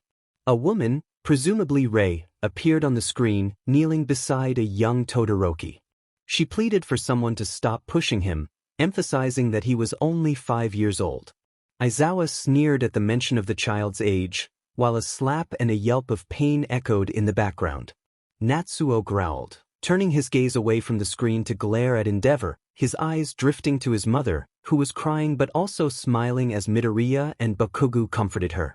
Todoroki looked up and called out for his mother. The screen showed him sobbing in her lap, expressing his fear of becoming like his father and hurting her. Aizawa's heart ached for the child, and he leaned into his husband, whispering that Todoroki had been younger than Eri. His husband took his hand, and they both glanced at Eri, who was watching the screen with tears in her eyes, leaning into Hadu for comfort. The other girls, including Toga, looked terrified at the revelations being presented. Dabi watched the screen, contemplating the scenes unfolding before him. He harbored a deep hatred for Endeavor, and every painful memory fueled his rage. He vowed never to forgive him, determined to confront him at any cost. Yet, as he observed little Todoroki, he found himself reconsidering some of his feelings. Shigaraki noticed Dabi's contemplative mood and inquired about it. Dabi brushed him off, stating it was none of his business. Shigaraki remarked that he had never liked abusive fathers, returning his attention to the screen. Dabi smirked in agreement, sharing a moment of understanding. Rei comforted Todoroki, reminding him that he still wanted to be a hero. Todoroki stopped crying and looked up at her, taking her words to heart. The screen shifted to show Todoroki and Midoriya's fight from the sports festival. It faded to a scene of young Todoroki watching his siblings play in the yard below, where Natsuo laughed as Toya fell over after being hit with a ball. Natsuo smiled at the memory, while Fuyumi giggled beside him, nostalgia in her eyes. Todoroki wore a small, sad smile as well. Midoriya asked who the boy was, and Todoroki explained that it was Toya, their oldest brother. When Midoriya inquired why he wasn't present, Natsuo somberly replied that Toya was no longer alive. Midoriya felt a surge of panic. He quickly apologized, expressing his regret for the situation. Fuyumi reassured him, saying it was all right and that he didn't know. Todoroki reflected on his limited knowledge of his older brother, sharing that he had spent much time training and had been kept away from his siblings. He mentioned how Toya often disappeared into the woods and how he wished he could have known him better. Natsuo chimed in, recalling that their brother loved cold soba, a trait they all seemed to share. Fuyumi giggled, remembering a time she brought hot soba to Toya, who had been so disgusted that he threw it at her. Shudo smiled at the fond memories of his brother, filling in the gaps with stories from his siblings. Endeavor then interrupted, pulling Todoroki away from the railing and instructing him to ignore the others, emphasizing that they lived in a different world than the one he was training for. Dabi scoffed at the exchange. The scene shifted to an entrance where Rei's voice echoed, expressing her feelings of despair and her inability to cope any longer. As Todoroki appeared on screen, rubbing the sleep from his eyes, he and Rei stiffened. He touched his scar, and Fuyumi gasped as she realized the significance of the moment. Todoroki nodded in response to her unspoken question, and Fuyumi shared a meaningful glance with Natsuo. Midoriya took Todoroki's hand, offering support, and they both focused intently on the screen. Rei continued, expressing her distress about how the children reminded her of Toya and how she felt overwhelmed by Shudo's left side, which she found unbearable. She confessed her desire to escape from her life. Todoroki tightened his grip on Midoriya's hand, who reminded him that he was not his brother. Todoroki nodded in acknowledgement. He then asked his mother what she meant, and Rei froze, the sound of a whistling pot of hot water filling the air. Todoroki covered his ears, and Fuyumi approached him, unsure how to comfort her brother. She placed a hand on his shoulder, rubbing it gently, and Todoroki silently thanked her. The camera shifted back to Rei, who turned around with a terrified expression, causing the 3 Todoroki siblings to cringe at the sight of their mother looking so distressed. As the whistling intensified, the scene shifted back to Todoroki, revealing half of his face wrapped in bandages. Kaminari exclaimed in shock, realizing that Todoroki's scar had been caused by his mother, prompting surprised murmurs from their classmates. Bakugo angrily told Kaminari to sit down, dragging him back onto his bean bag.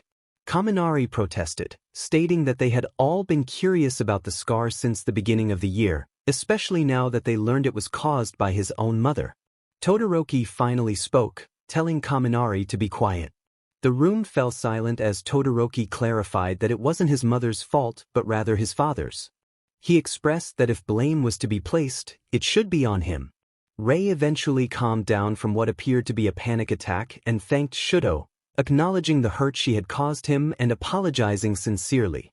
Todoroki responded that it was fine, as he had already forgiven her. They exchanged smiles from across the theater. Aizawa then interjected with a question about Todoroki's scar, noting that he had seen burns like that before but they didn't heal in such a manner. Fuyumi observed the timer counting down, giving her time to reflect. She watched as her brothers and Shudo's friends engaged in conversation, occasionally joining in as Midoriya animatedly shared stories. Eri chimed in with her own excited comments, and Fuyumi felt content watching them interact. Natsuo recounted a humorous incident from college involving a friend with an antler quirk who had gotten stuck in various places, including a chain-link fence. Eri expressed concern for Natsuo's friend, and he reassured her that he was fine, often laughing off the mishaps. Midoriya, intrigued, asked about the type of antlers, leading to a lively discussion. Natsuo confirmed they were deer antlers, and Midoriya eagerly pulled out his notebook to jot down notes, prompting Natsuo to watch him with curiosity. Fuyumi felt a sense of pride as she saw Shudo making genuine friends. In the past, his peers had only been interested in him because of his father's status, but now he had friends who cared for him for who he was.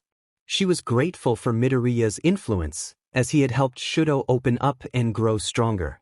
Fuyumi remembered the day Shudo had cautiously shared with her that he was going to start using his fire, referring to it as his own for the first time. She had been taken aback but smiled, reassuring him that it was okay. He had explained that when he saw their mother, he asked for her permission to use it first, wanting her to be informed as well.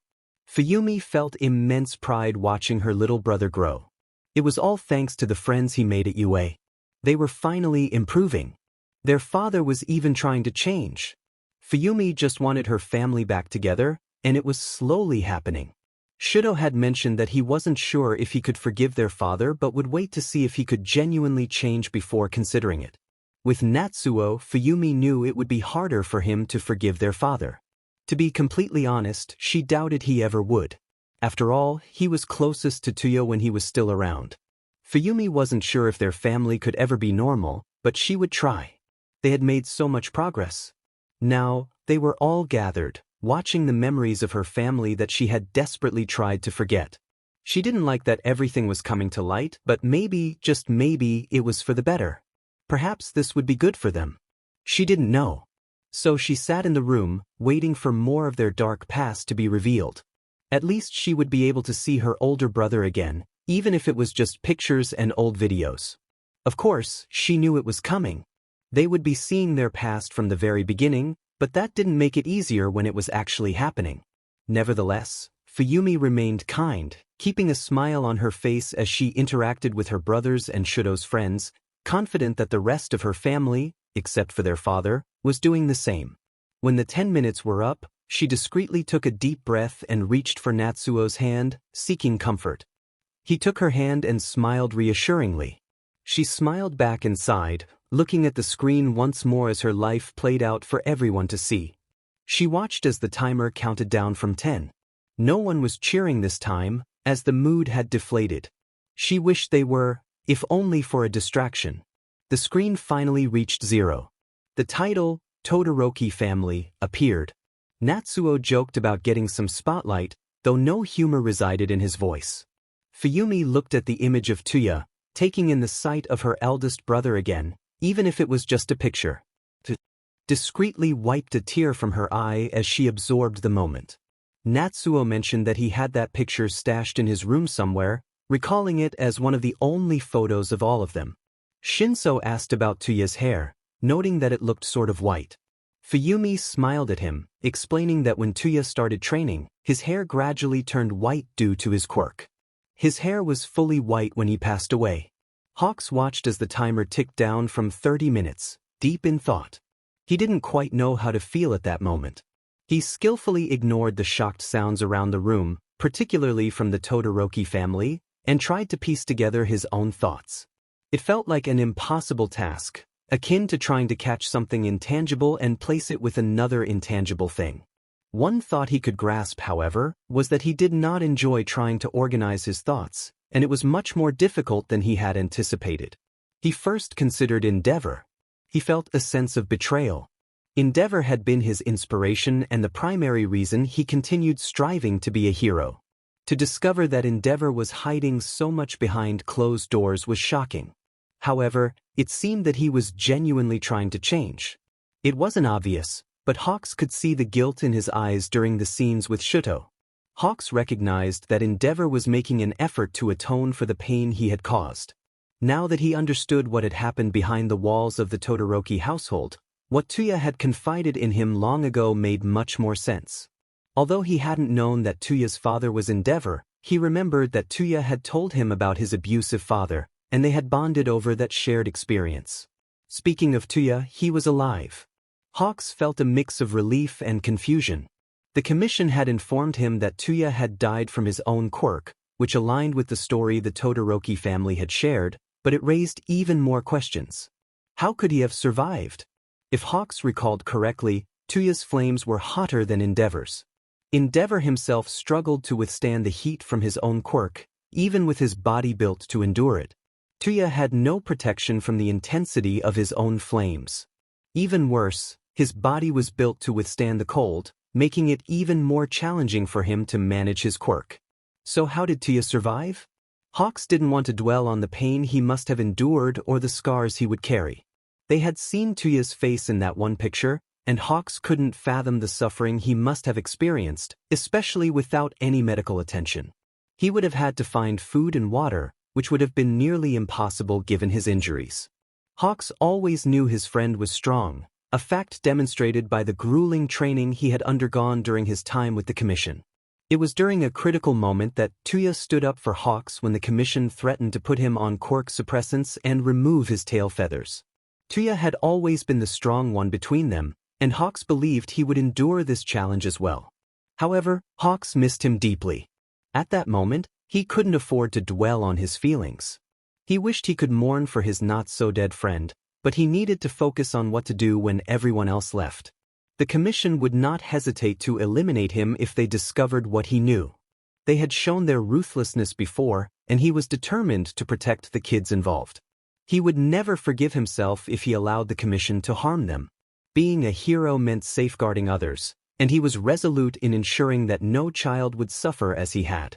Another challenge loomed with the presence of other heroes. There was no way they would overlook the situation, especially Eraserhead and Nedu. Hawks needed to find a way to evade their inquiries about the Commission. Nedu had likely been investigating the Commission for some time, as they had warned Hawks about him. The recent revelation of a program that Toya had undergone would only intensify Nedu's scrutiny, and Eraserhead would be equally vigilant. Hawks hoped his laid-back demeanor, a result of extensive training from his handlers, would help him blend in. Beneath his carefree exterior lay a more analytical side, which was useful for his current missions. As he observed the room, he noticed that most of Eraser's class was quietly conversing, their expressions filled with concern. This reaction was expected, especially given the shocking events they had just witnessed. Their worry for their classmate was palpable. His gaze shifted to the left side of the room, where Todoroki was being comforted by two other mothers. Hawks then glanced at the other heroes nearby. Aizawa was speaking in hushed tones with Present Mike, Nedu, and Midnight. All Might listened intently but remained silent, his expression conflicted. Endeavor stared at the floor, grappling with the reality that his son was alive. Hawks felt an unsettling sensation in the pit of his stomach but chose to ignore it. He turned his attention to the Todoroki family and their companions. The boy with the broken fingers sat with the horned child in his lap, closely observing Shudo. The child with purple hair held the horned child's hand, and Hawks recalled that they were siblings based on their earlier reactions. The Todoroki siblings looked devastated. Shudo stared at the countdown on the screen with a stricken expression, his mouth slightly open and eyes wide. If Hawks hadn't been so observant, he might have thought the boy wasn't breathing, but he could see the steady rise and fall of his chest. Fuyumi was openly crying, leaning into her brother, who comforted her with gentle strokes on her back. Her shoulders shook with each sob. Natsuo seemed to be trying to focus on anything other than the revelation they had just received. He stared intently at his fingers as they moved up and down his sister's back, offering her comfort. Hawks could see that this distraction was insufficient, as Natsuo's furrowed brow betrayed his turmoil. Another glance at Endeavor revealed a man lost in thought. Hawks couldn't discern what was occupying his mind, but the confusion on his face indicated he was still processing the shock of discovering his son was alive. Perhaps he was wrestling with the fear that Toya could have perished on the streets. Hawks returned to pretending to watch the countdown, which had dwindled to about 10 minutes. It had started at 30, likely to give everyone time to process the shocking news. He listened to the soft whispers of the students as the seconds ticked away. He pondered what had brought them all to this moment. How did they know they would need time to process? He found himself entertaining the absurd thought that they might be in an anime, though he quickly dismissed it as ridiculous. Yet, the strange occurrences, the sudden appearances of images and memories made it hard to ignore. His thoughts were interrupted as the screen began to load.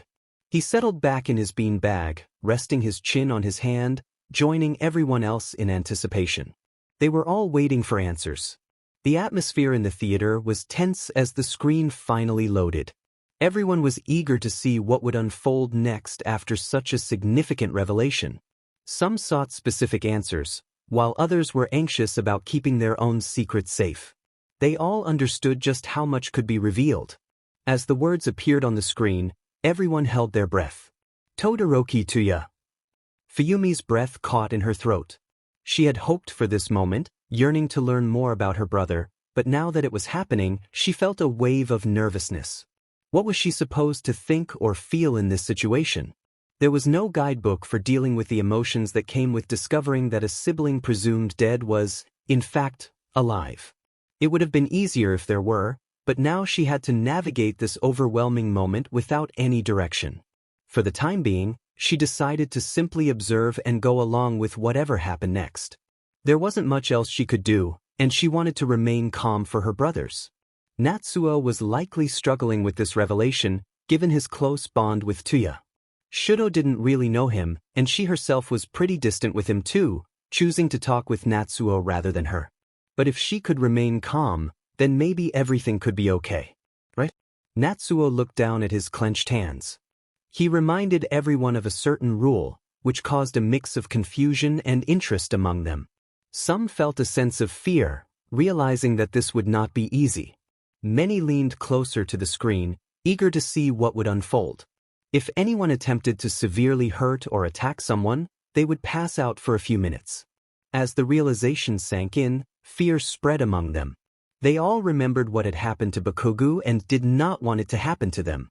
Knowing the topic at hand, they were certain someone would likely face that consequence. The screen began to load, and everyone held their breath, wondering what would appear. Rei muttered sadly about Toya, wishing she could have done more for him. In her mind, he was almost a carbon copy of Endeavor, and she regretted avoiding him in the past. She hoped he was doing well wherever he was, though deep down, she knew that wasn't the case. Burns didn't heal well without medical assistance.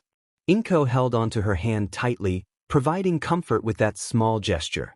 Rei looked at her new friend, finding a soft smile through tears. She was surprised but returned the gesture, grateful for someone to share this moment with. Fuyumi and Shudo gazed at the picture sadly, Shudo maintaining a stoic expression. They quickly looked away, while Natsuo couldn't tear his eyes from the screen. Mina whispered softly about the extent of the burns, and others in the class made sympathetic noises. They all knew the pain of burns from training or villain attacks, and seeing the child on the screen, covered in them, stirred their empathy. Kayama expressed a desire to jump through the screen and help him, and Yamada nodded in agreement.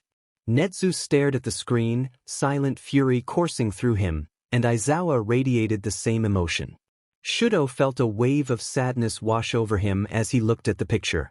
Knowing his brother was hardly ever like this was difficult to accept, even if he had rarely seen him.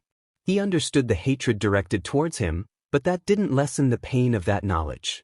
He wished his eldest brother had cared for him more and that they could have been closer, allowing him to know him better than just fleeting glimpses of the past. His memories were a collection of blurred, short videos, missing crucial details, leaving him to piece everything together himself. Now, staring at the picture, he longed to remember, even if the memories were painful. Because even if Toya had harbored resentment towards him, there was a time when he had protected him, no matter how long ago that was. That was all Shudo had to hold on to. A hand rested on his shoulder, pulling him from his thoughts. Midoriya looked at him with concern, and Shudo felt a twinge of guilt for worrying his friend. He acknowledged that he had been distracted and apologized awkwardly. Midoriya quickly reassured him, explaining that he had been worried when Shudo didn't respond. Shudo felt bad for not paying attention. Midoriya's smile reminded him of his mother's soft yet fragile, a rarity he cherished. Despite himself, Shudo managed a small smile in return. Natsuo clapped a hand on his shoulder, reassuring him that they would get through this together. Shudo nodded, looking back at the screen with renewed determination. Instead of another picture, words appeared on the screen, indicating they would learn more about where Todoroki Toya had gone during his absence.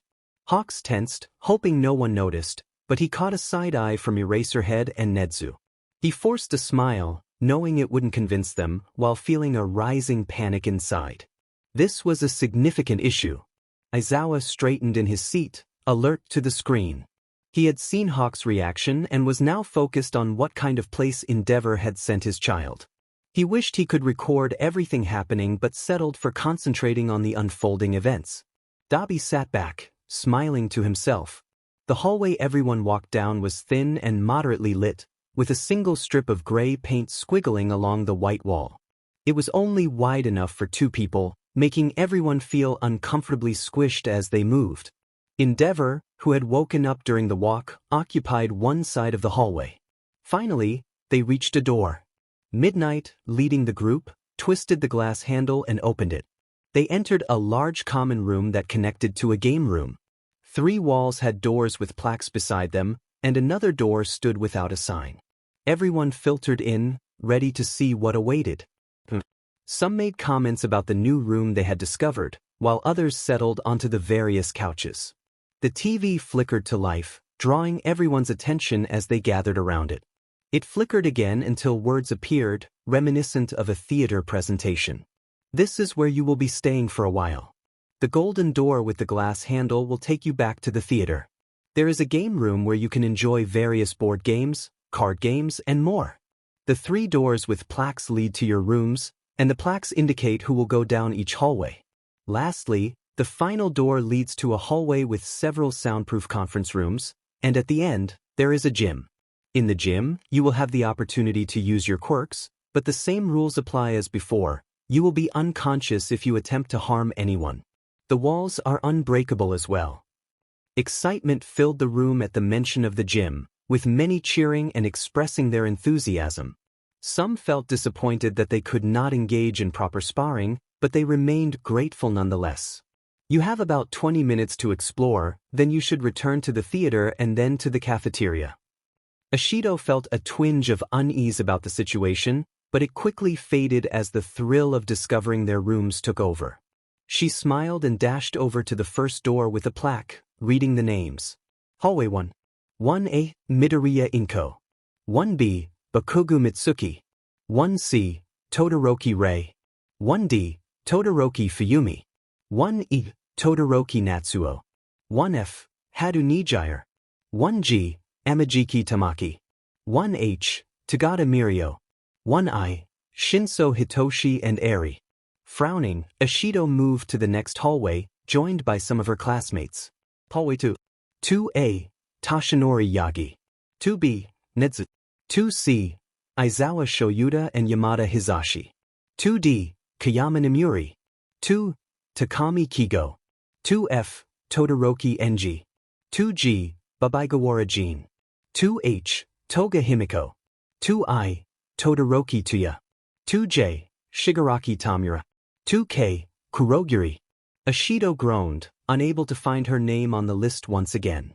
Finally, she made her way to the third door, scanning the list with a crowd of her classmates behind her. Hallway 3. 3, Jirakyuka. 3B, Ashido Mina. 3C, Uraraka Ochako. 3D, Hagakure Tour. 3, Yaoyorozu Momo. 3F, Tsuyu Ajui. 3G, Midoriya Izuku. 3H, Shida Tenya. 3I, Todoroki Shudo. 3J, Tokoyami Fumikichi. 3K, Shuji Mezu. 3L, Kudakuji. 3M, Ajur Mashireo. 3N, Satoru Kido. 3O, Yuga Oyama. 3P, Mineta Minoru. 3Q, Kaminari Denki. 3R, Shiro Hanta. 3S, Kirishima Ijur. 3T, Bakugo Katsuki. Pumping her fist in the air, Ashido opened the door, feeling her classmates peer inside. The hallway was long, with doors on either side labeled A, C, etc. on the left, and B, D, F, etc. on the right. A small space separated the girls' rooms from the boys. Everyone filed in, finding their respective rooms. Curiously, the doors had fingerprint scanners on the sides. Though Ashido felt a bit uneasy, she placed her fingerprint on the scanner. With a click, her door opened. She squealed in excitement as it swung open. To her disappointment, the inside was a replica of her dorm room, complete with an attached bathroom. She sighed, wishing for something cooler. Shigaraki contemplated many things as he walked down the hallway to their designated living quarters. He wondered how he would handle Dabi now, realizing the situation was not beneficial for his plans. He absent-mindedly scratched at his neck, feeling the weight of the situation. A significant player might be out of the game, giving the opposing team an advantage. What could he do with an incomplete team? What would Sensei do? The frustration was mounting. Unless, perhaps he didn't need to eliminate Dabi. Based on Dabi's reaction to being exposed, it seemed he wasn't planning on switching sides anytime soon. Shigaraki decided he needed to talk to him and understand his thoughts before making any decisions. For now, he observed the TV as it detailed their living arrangements. It felt uncomfortable standing there among a group he considered inexperienced. He could sense the side glances directed at him and the others, especially Dabi. He lingered at the back of the group as they shuffled toward the three doors, reading the names on the first plaque before moving on when he realized his name wasn't listed, just a bunch of unfamiliar names. He proceeded to the next plaque, scanning the names alongside the rest of the league and the heroes who stood nearby. He was not impressed with what he found. Aizawa remained behind, watching as his class explored the area. He followed Shinso, who was carrying Eri, to the first door when most of the crowd had dispersed. Mike trailed closely behind. Shinso read the names on the plaque and paused at the bottom. It seemed he and Eri would share a room. He thought it wouldn't be too much of a problem, but he noted that Aizawa and Mike were not in the same hallway. Aizawa nodded, advising Shinso to take care of Eri and stay vigilant. He reassured Shinso that the big three were nearby, so help was available if needed. Tagada had been practicing quirkless fighting a lot since the raid, making him a reliable ally. Shinso nodded and set Eri down, who hugged his legs tightly. Eri asked where Aizawa would be, and Mike smiled, kneeling to her level. He informed her that they would be in the next hallway, having seen Yagi and Aunt Nem heading in that direction. He patted her head gently, assuring her that she would be okay. An awkward atmosphere settled over the room as it filled with people. Many sent glances at Dabi and Hawks, waiting anxiously as the timer counted down, hoping for no more surprises. The room gradually filled with little conversation, and a somber mood enveloped everyone as they returned to their seats. Some commented on the newly labeled blankets, while others showed their friends the black blankets. Yamada wrapped Eri in hers like a burrito, eliciting a smile from her. Small conversations began, but the overall atmosphere remained quiet, with those speaking doing so in hushed tones. The room felt colder than it had before they left.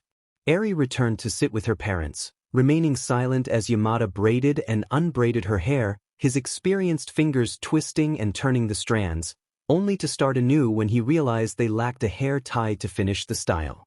Uraraka had moved over to join Midoriya and Todoroki. She rested her head on a confused Todoroki's lap for comfort while Midoriya spoke softly. Ida had joined them as well, a slight figure on the side, keen just to listen and be present. As the timer ticked down, everyone arranged themselves, and conversations dwindled. A somber mood settled over the room. Finally, the screen loaded, and everyone waited in anticipation. The title appeared, That One Thing. It was a comedy skit assigned to their characters, and it had not actually happened.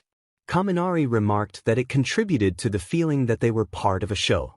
Jairu reluctantly agreed, prompting Kaminari to feign offense while she smiled wryly at him.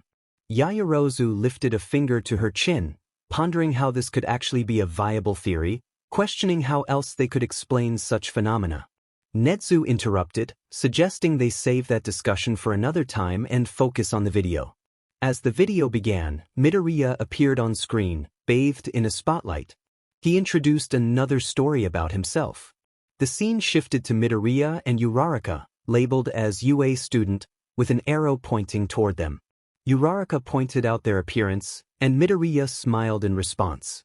He recounted a story from high school about a teacher named Vlad King and his son, Monoma Nito, who was in Class 1B while Midoriya was in Class 1A.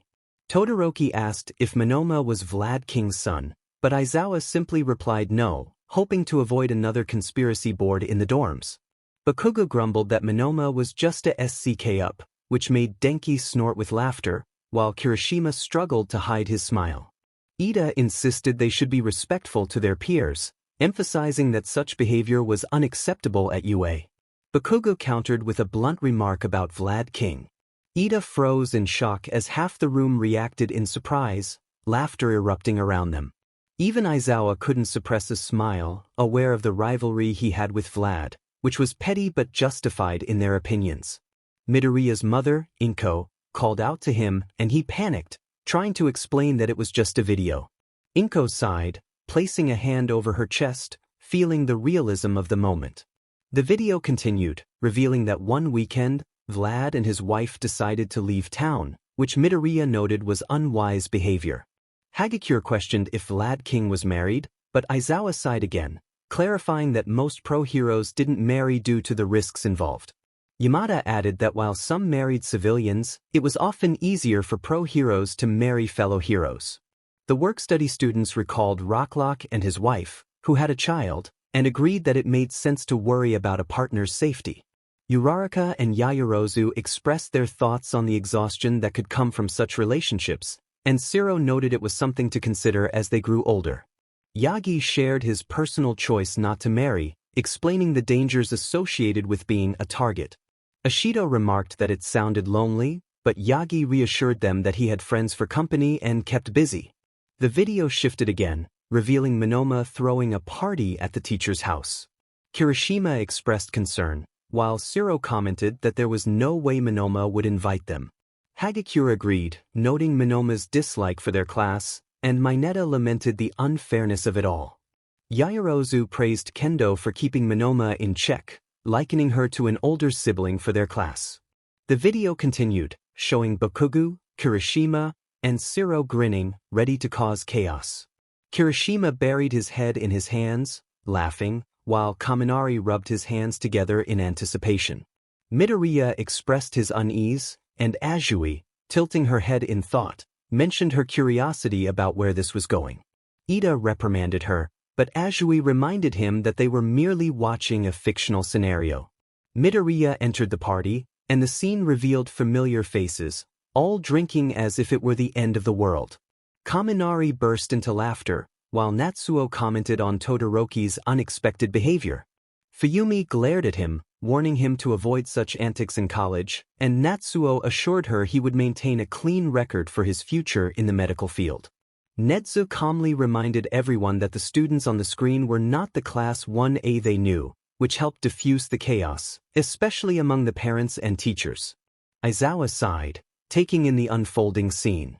Uraraka gently placed a hand on Ida's shoulder, reminding him of Nezu's words. Ida was so shocked that he couldn't speak, his hands flailed in the air, and his mouth hung open in disbelief as he stared at the screen, his face pale. People had been drinking as if it were a chaotic time, completely unsupervised. They were like wild animals without restraint. A few people chuckled at the comparison. Ajiru scratched his head in confusion, wondering about the reference to a civil war. All Might chimed in, explaining that Midoriya was referring to the American Civil War of the 1800s, a time known for its brutality and many amputations. It was a tragic PRD in history. Yamada suggested that he or Cementos could give a brief lesson on American history, and he hoped Yagi-sensei would join them. Yagi smiled, expressing his delight at the idea. Midoriya recounted his experience of walking down to the basement, where he saw someone take a running leap onto a pool table, breaking it in half. The scene played out on the screen, showing Bakugo's reckless antics. Jiru remained unimpressed, while Kaminari sighed, acknowledging Bakugo's typical behavior. Bakugo protested, insisting that the action wasn't even him, but Kaminari teased him, suggesting it was close enough. Bakugo gritted his teeth, warning Kaminari to be careful. Kaminari sheepishly looked away, and Shiro laughed at his friend's pale expression. Shiro couldn't resist teasing him further. Mineta was shown running past Midoriya, who looked into the room he had just entered. Mineta had discovered Vlad King's room and had made a mess of things. Mineta protested, his face turning red as laughter erupted from Kaminari, who doubled over in amusement. Jiru leaned forward, finding the situation entertaining, while Yaoyorozu felt it was rude to laugh at a classmate, despite the smile on her face. Mineta lamented that his life was over. Midoriya paused, smiling sheepishly as he remarked that the party was going great. Shuji rolled his eyes, commenting on the obviousness of the situation. Twice chimed in, expressing that it was a terrible place to be. Midoriya described standing in the basement, holding a red cup like in movies, and starting to black out. He recalled a conversation about the police, which caused concern among his friends. Kaminari expressed his disbelief, while Jiru found the unfolding events intriguing. Shiro argued that the entire class drinking was already interesting enough. Uraraka noted her surprise at Ida being at the party, and Mineta smirked at the idea of the class president letting loose. Ida stood up, adamantly declaring that he would never attend such an irresponsible party, his expression stiff. Midoriya tried to reassure him, pulling on his sleeve to sit down. Yamada leaned toward Aizawa, agreeing to keep Tensei's party days a secret. Nedu smirked nearby, enjoying the moment. In a moment of excitement, Midoriya shouted a phrase that caused an uproar among the students. Inko, Midoriya's mother, expressed her shock, while he frantically waved his hands, insisting it wasn't him. Kaminari wished he could record the moment, and he and Shiro fell over in laughter, their limbs tangled. Bakugo yelled for them to get it together, while the rest of the students joined in the fun. Todoroki placed a reassuring hand on Ida's shoulder, reminding him that it wasn't real. Midoriya felt a sense of defeat, realizing he wasn't the only one in this situation anymore. Kayama laughed, reminiscing about sneaking into parties, while Nedu revealed he had known all along but kept quiet because the parties were always crashed before they could enter. Ajiru commented on the absurdity of a room full of drunk hero students, and Kaminari humorously mimicked a news anchor, while Shiro joined in with his own commentary. Kayama urged everyone to settle down and watch the rest, noting that it was getting interesting. The students displayed a confidence that suggested they had already faced consequences, but they were still just students. Twice commented on their style, noting that they hadn't even been to jail yet. The party was in full swing, and the atmosphere was electric. Ida was visibly upset, expressing his fears about facing consequences he felt he didn't deserve. Kaminari shared his concerns about their situation, while Kirishima tried to lighten the mood with a smile, reminding everyone that this was just a different universe. Mineta, overwhelmed, lamented about his youth and lack of romantic experiences, prompting Shuji to calm him down. As they continued to watch the unfolding chaos, Midoriya described a scene where a police officer found himself confronted by a crowd of unruly toddlers. Yagi chuckled, recalling his friend Tsukachi and his experience with such bizarre situations. Uraraka recognized Tsukachi from a previous encounter, and Aizawa confirmed their mutual acquaintance. Yagi reminisced about his friendship with Tsukachi, noting how busy life had become. Midoriya realized that Tsukachi might be one of the few who knew about One for All. The group shared a laugh as they imagined the officer's reaction, picturing him calling for backup. Ashido expressed her worries for their alternate selves, and Kirishima agreed, feeling uncertain about their fates. Kaminari, in disbelief, reacted to a shocking revelation about his future self becoming a father, leaving him speechless. Shiro tried to lighten the mood, but Kaminari struggled to process the idea of parenthood. Bakugo, ever the blunt one, urged Kaminari to snap out of his shock.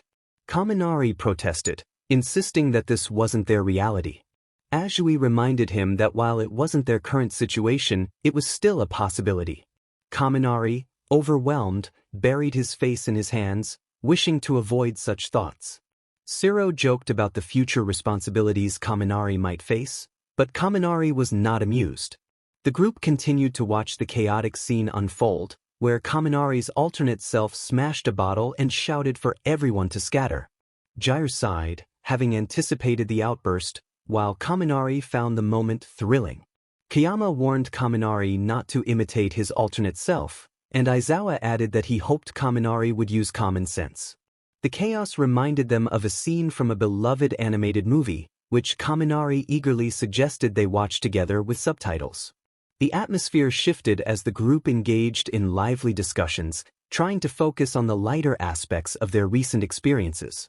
Despite the tension lingering from previous revelations, they sought comfort in humor and camaraderie. However, Shigaraki observed the others with disdain, feeling sickened by their ignorance of the deeper issues at play. He noted how everyone avoided acknowledging the uncomfortable truths that needed to be confronted, choosing instead to remain in their blissful ignorance. As he looked around, he noticed the silence surrounding Dabi and Hawks, who had distanced themselves from the group. Shigaraki felt a growing frustration. They were all missing the point of their gathering. The very society they inhabited was flawed, and he believed it needed to be dismantled.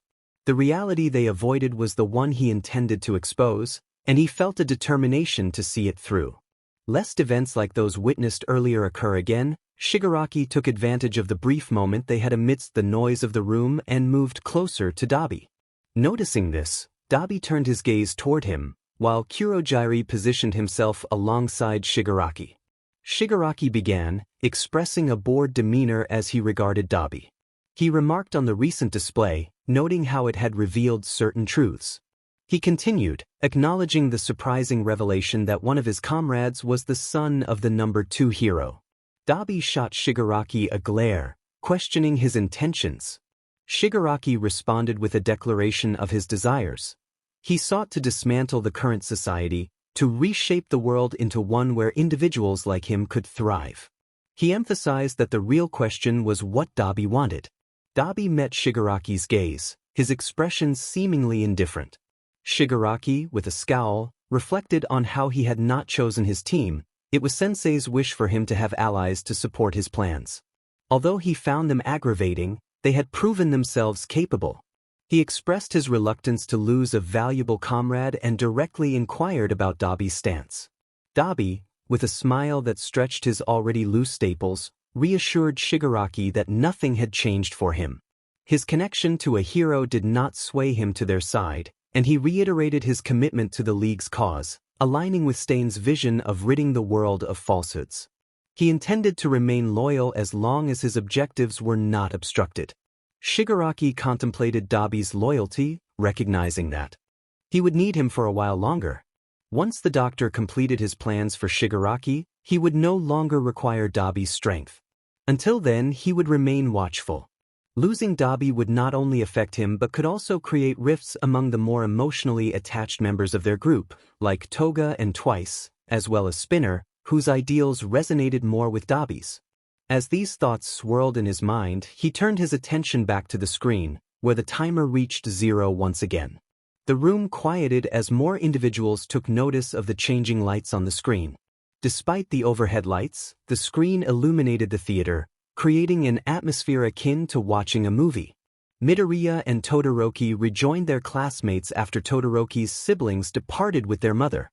Midoriya observed as they introduced themselves to his and Kaken's moms, sharing smiles that made him feel warm inside. Shinso and Eri settled nearby, along with Todoroki, Ida, and Aoyama, who chose to join them.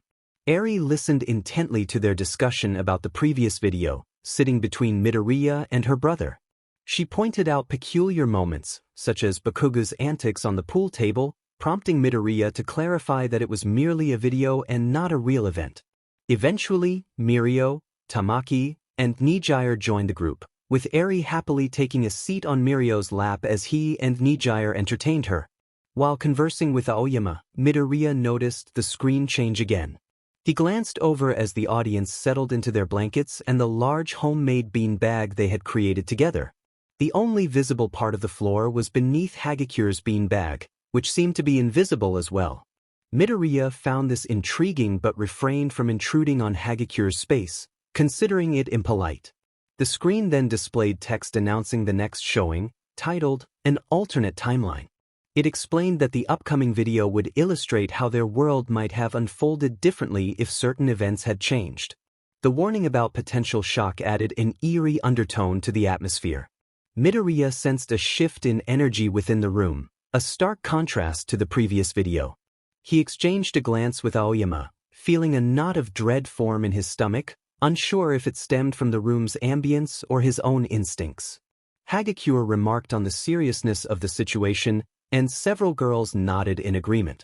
Tokoyami expressed his sense of foreboding, while Ajuru noted the pattern of alternating between light and dark themes in their viewings.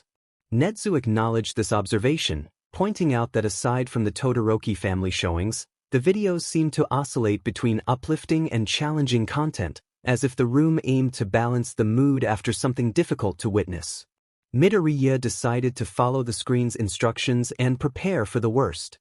He frowned, and everyone turned back to the screen, feeling uneasy. The speakers erupted with a heavy sound as the screen displayed a notebook, a hand holding a pen, and then the notebook again, this time splattered with an unidentified liquid in quick succession. Midoriya briefly smiled before the title, "The Lost Ones Weeping," appeared in front of the desks. Many jumped as the music blared loudly from the speakers. Some covered their ears, only lowering them as they adjusted to the sound. Midoriya himself flinched and instinctively took a defensive stance alongside some of his classmates, the heroes, and even a few of the villains. Once the initial shock subsided, people began to relax and analyze what was unfolding before them.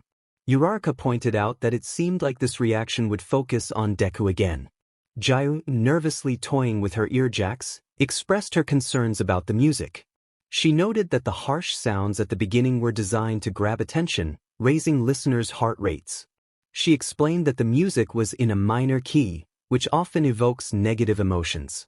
Ajuru asked for clarification, and Jiru blushed as she elaborated on the differences between major and minor keys.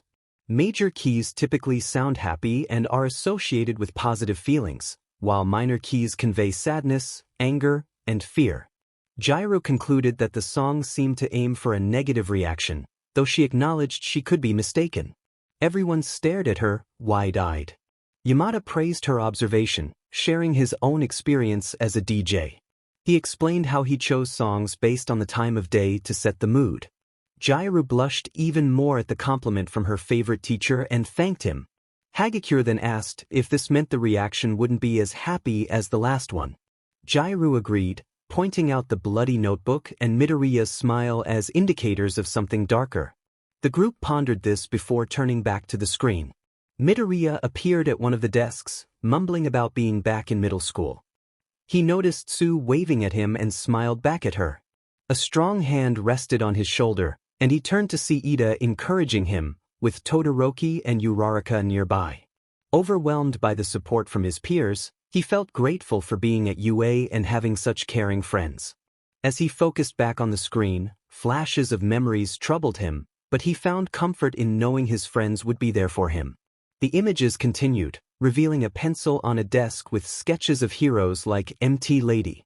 Satu expressed surprise at Midoriya's drawing skills, to which Midoriya modestly replied that he only sketched hero costumes and outlines for his notes. Sata complimented him, and Midoriya blushed, thanking him again. Nedu noted that this world's Midoriya seemed very similar to their own, which was worth considering as they moved forward. The background then shifted to a picture of All Might's autograph in Midoriya's notebook. Midoriya realized the timeline this world referenced and took a deep breath, trying to hide his feelings from his friends. He trusted them but felt it was best to keep certain thoughts to himself for now. The screen shook, then switched to Midoriya walking, with lyrics suggesting deep emotional pain. Bakugo demanded to know what it meant, and Midoriya, wide-eyed, insisted he didn't know. Inko, concerned, asked if he was okay, her eyes filled with worry. Feeling uncomfortable under their scrutiny, Midoriya shrank back, assuring her that it wasn't what it seemed. Inko's doubt was evident, but with Mitsuki's comforting presence, she finally broke eye contact. Expressed her concern as a mother, and Midoriya's posture relaxed. He got up, took his bean bag, and sat beside her. Inko welcomed him with a warm smile and a hug. He whispered that he was okay, and she squeezed him tighter before letting go, caressing his cheek as they both settled down together. He leaned on her shoulder as they watched the screen.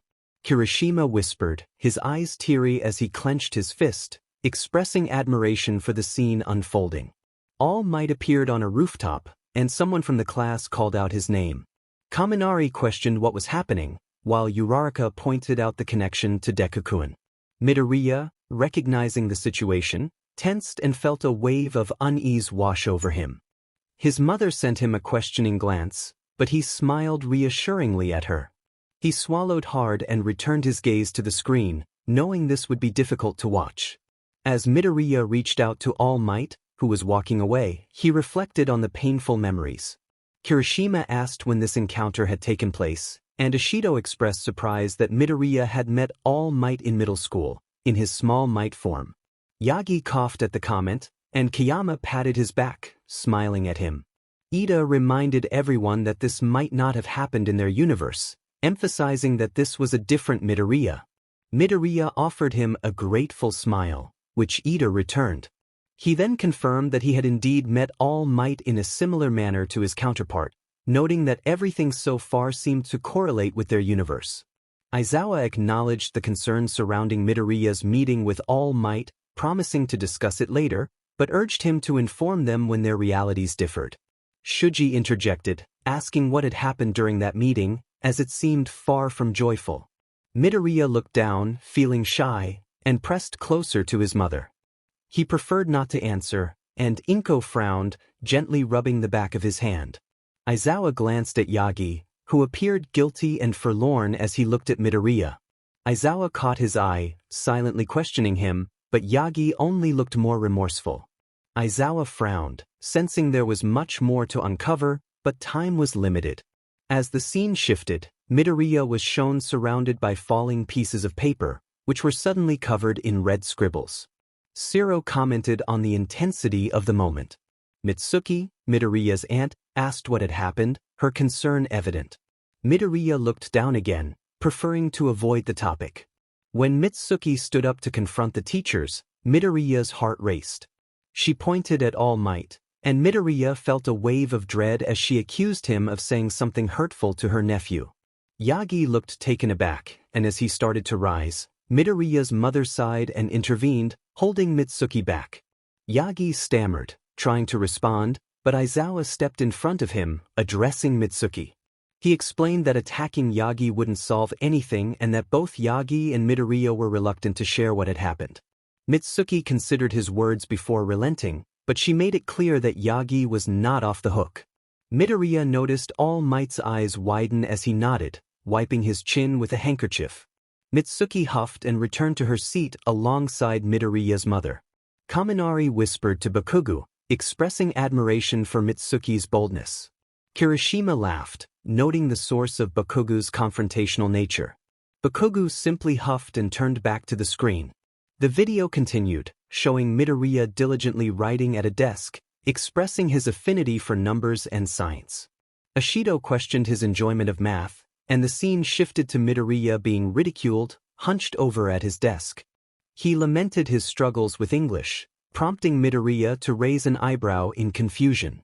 He wondered why the video portrayed him as terrible at English when he was fluent.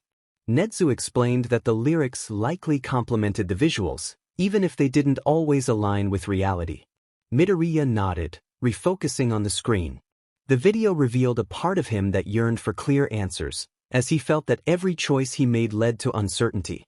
He was shown at his desk, and a drawing of his first hero costume appeared, only to be obscured by red scribbles.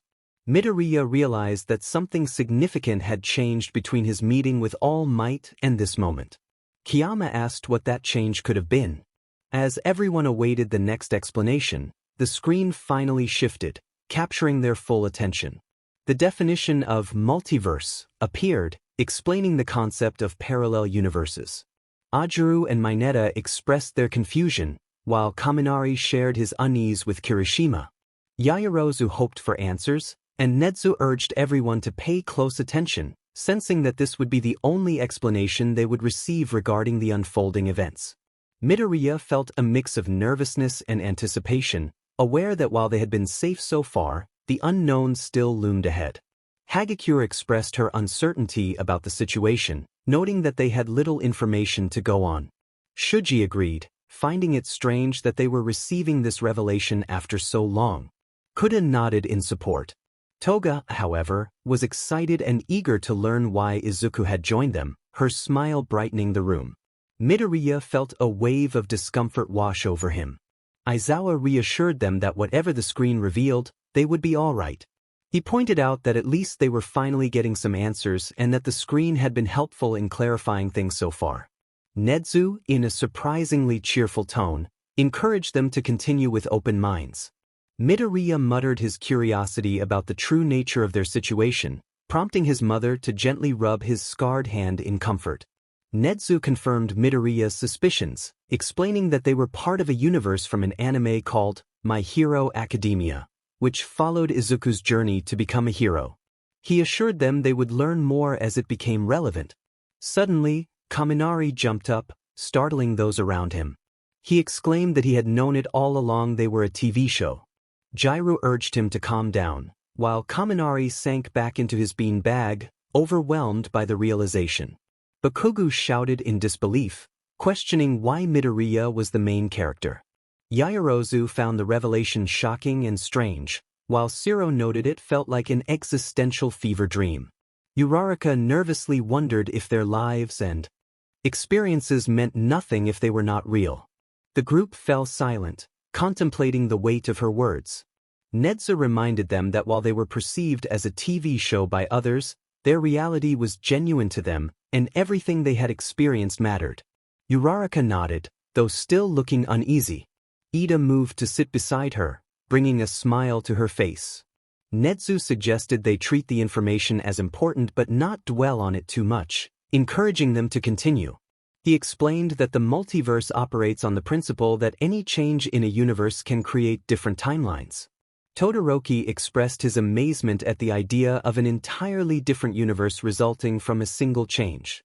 Mitsuki noted the infinite possibilities that could arise, while Ashido mused on the concept of a simple choice leading to a new universe. Natsuo found himself fascinated by the thought. Nezu elaborated that their recent reactions were likely to alternate universes, and while he had suspected the existence of the multiverse, he had not confirmed it until now. Aizawa muttered a comment under his breath, prompting Kiyama to question why he hadn't mentioned it earlier. Nezu explained that while he had his suspicions, the multiverse theory had not been scientifically validated until now.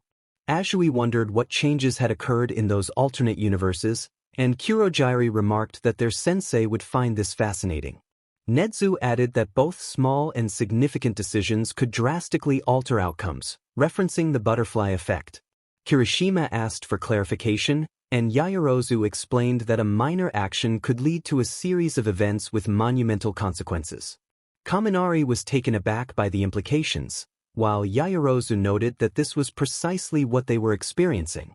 She continued, explaining that universes could continue to split, creating an infinite number of realities.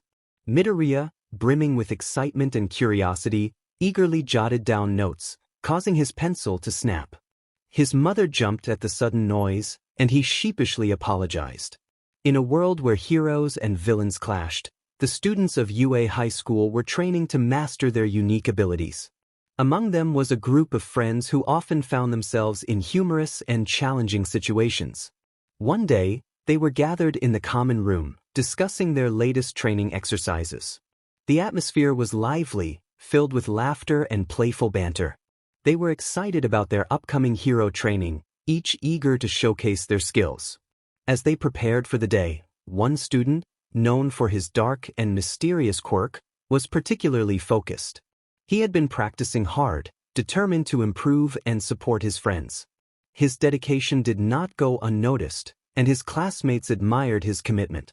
Meanwhile, another student, known for his flamboyant personality, was busy planning a surprise for everyone. He wanted to lift their spirits and bring them closer together. His enthusiasm was contagious, and soon everyone was caught up in his excitement.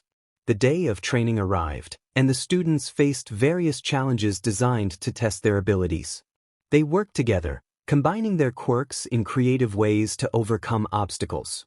The camaraderie among them grew stronger as they cheered each other on, celebrating their victories and learning from their mistakes. As the sun began to set, they gathered to reflect on their day. They shared stories of their successes and the lessons learned, their bonds deepening with each shared experience. The sense of community and friendship was palpable, reminding them all of why they chose to become heroes. In the midst of their discussions, they made plans for future training sessions, eager to continue improving and supporting one another. Their laughter echoed through the halls of UA, a testament to their unwavering spirit and determination to become the best heroes they could be. With their hearts full of hope and excitement for the future, they looked forward to the challenges ahead, ready to face whatever came their way together.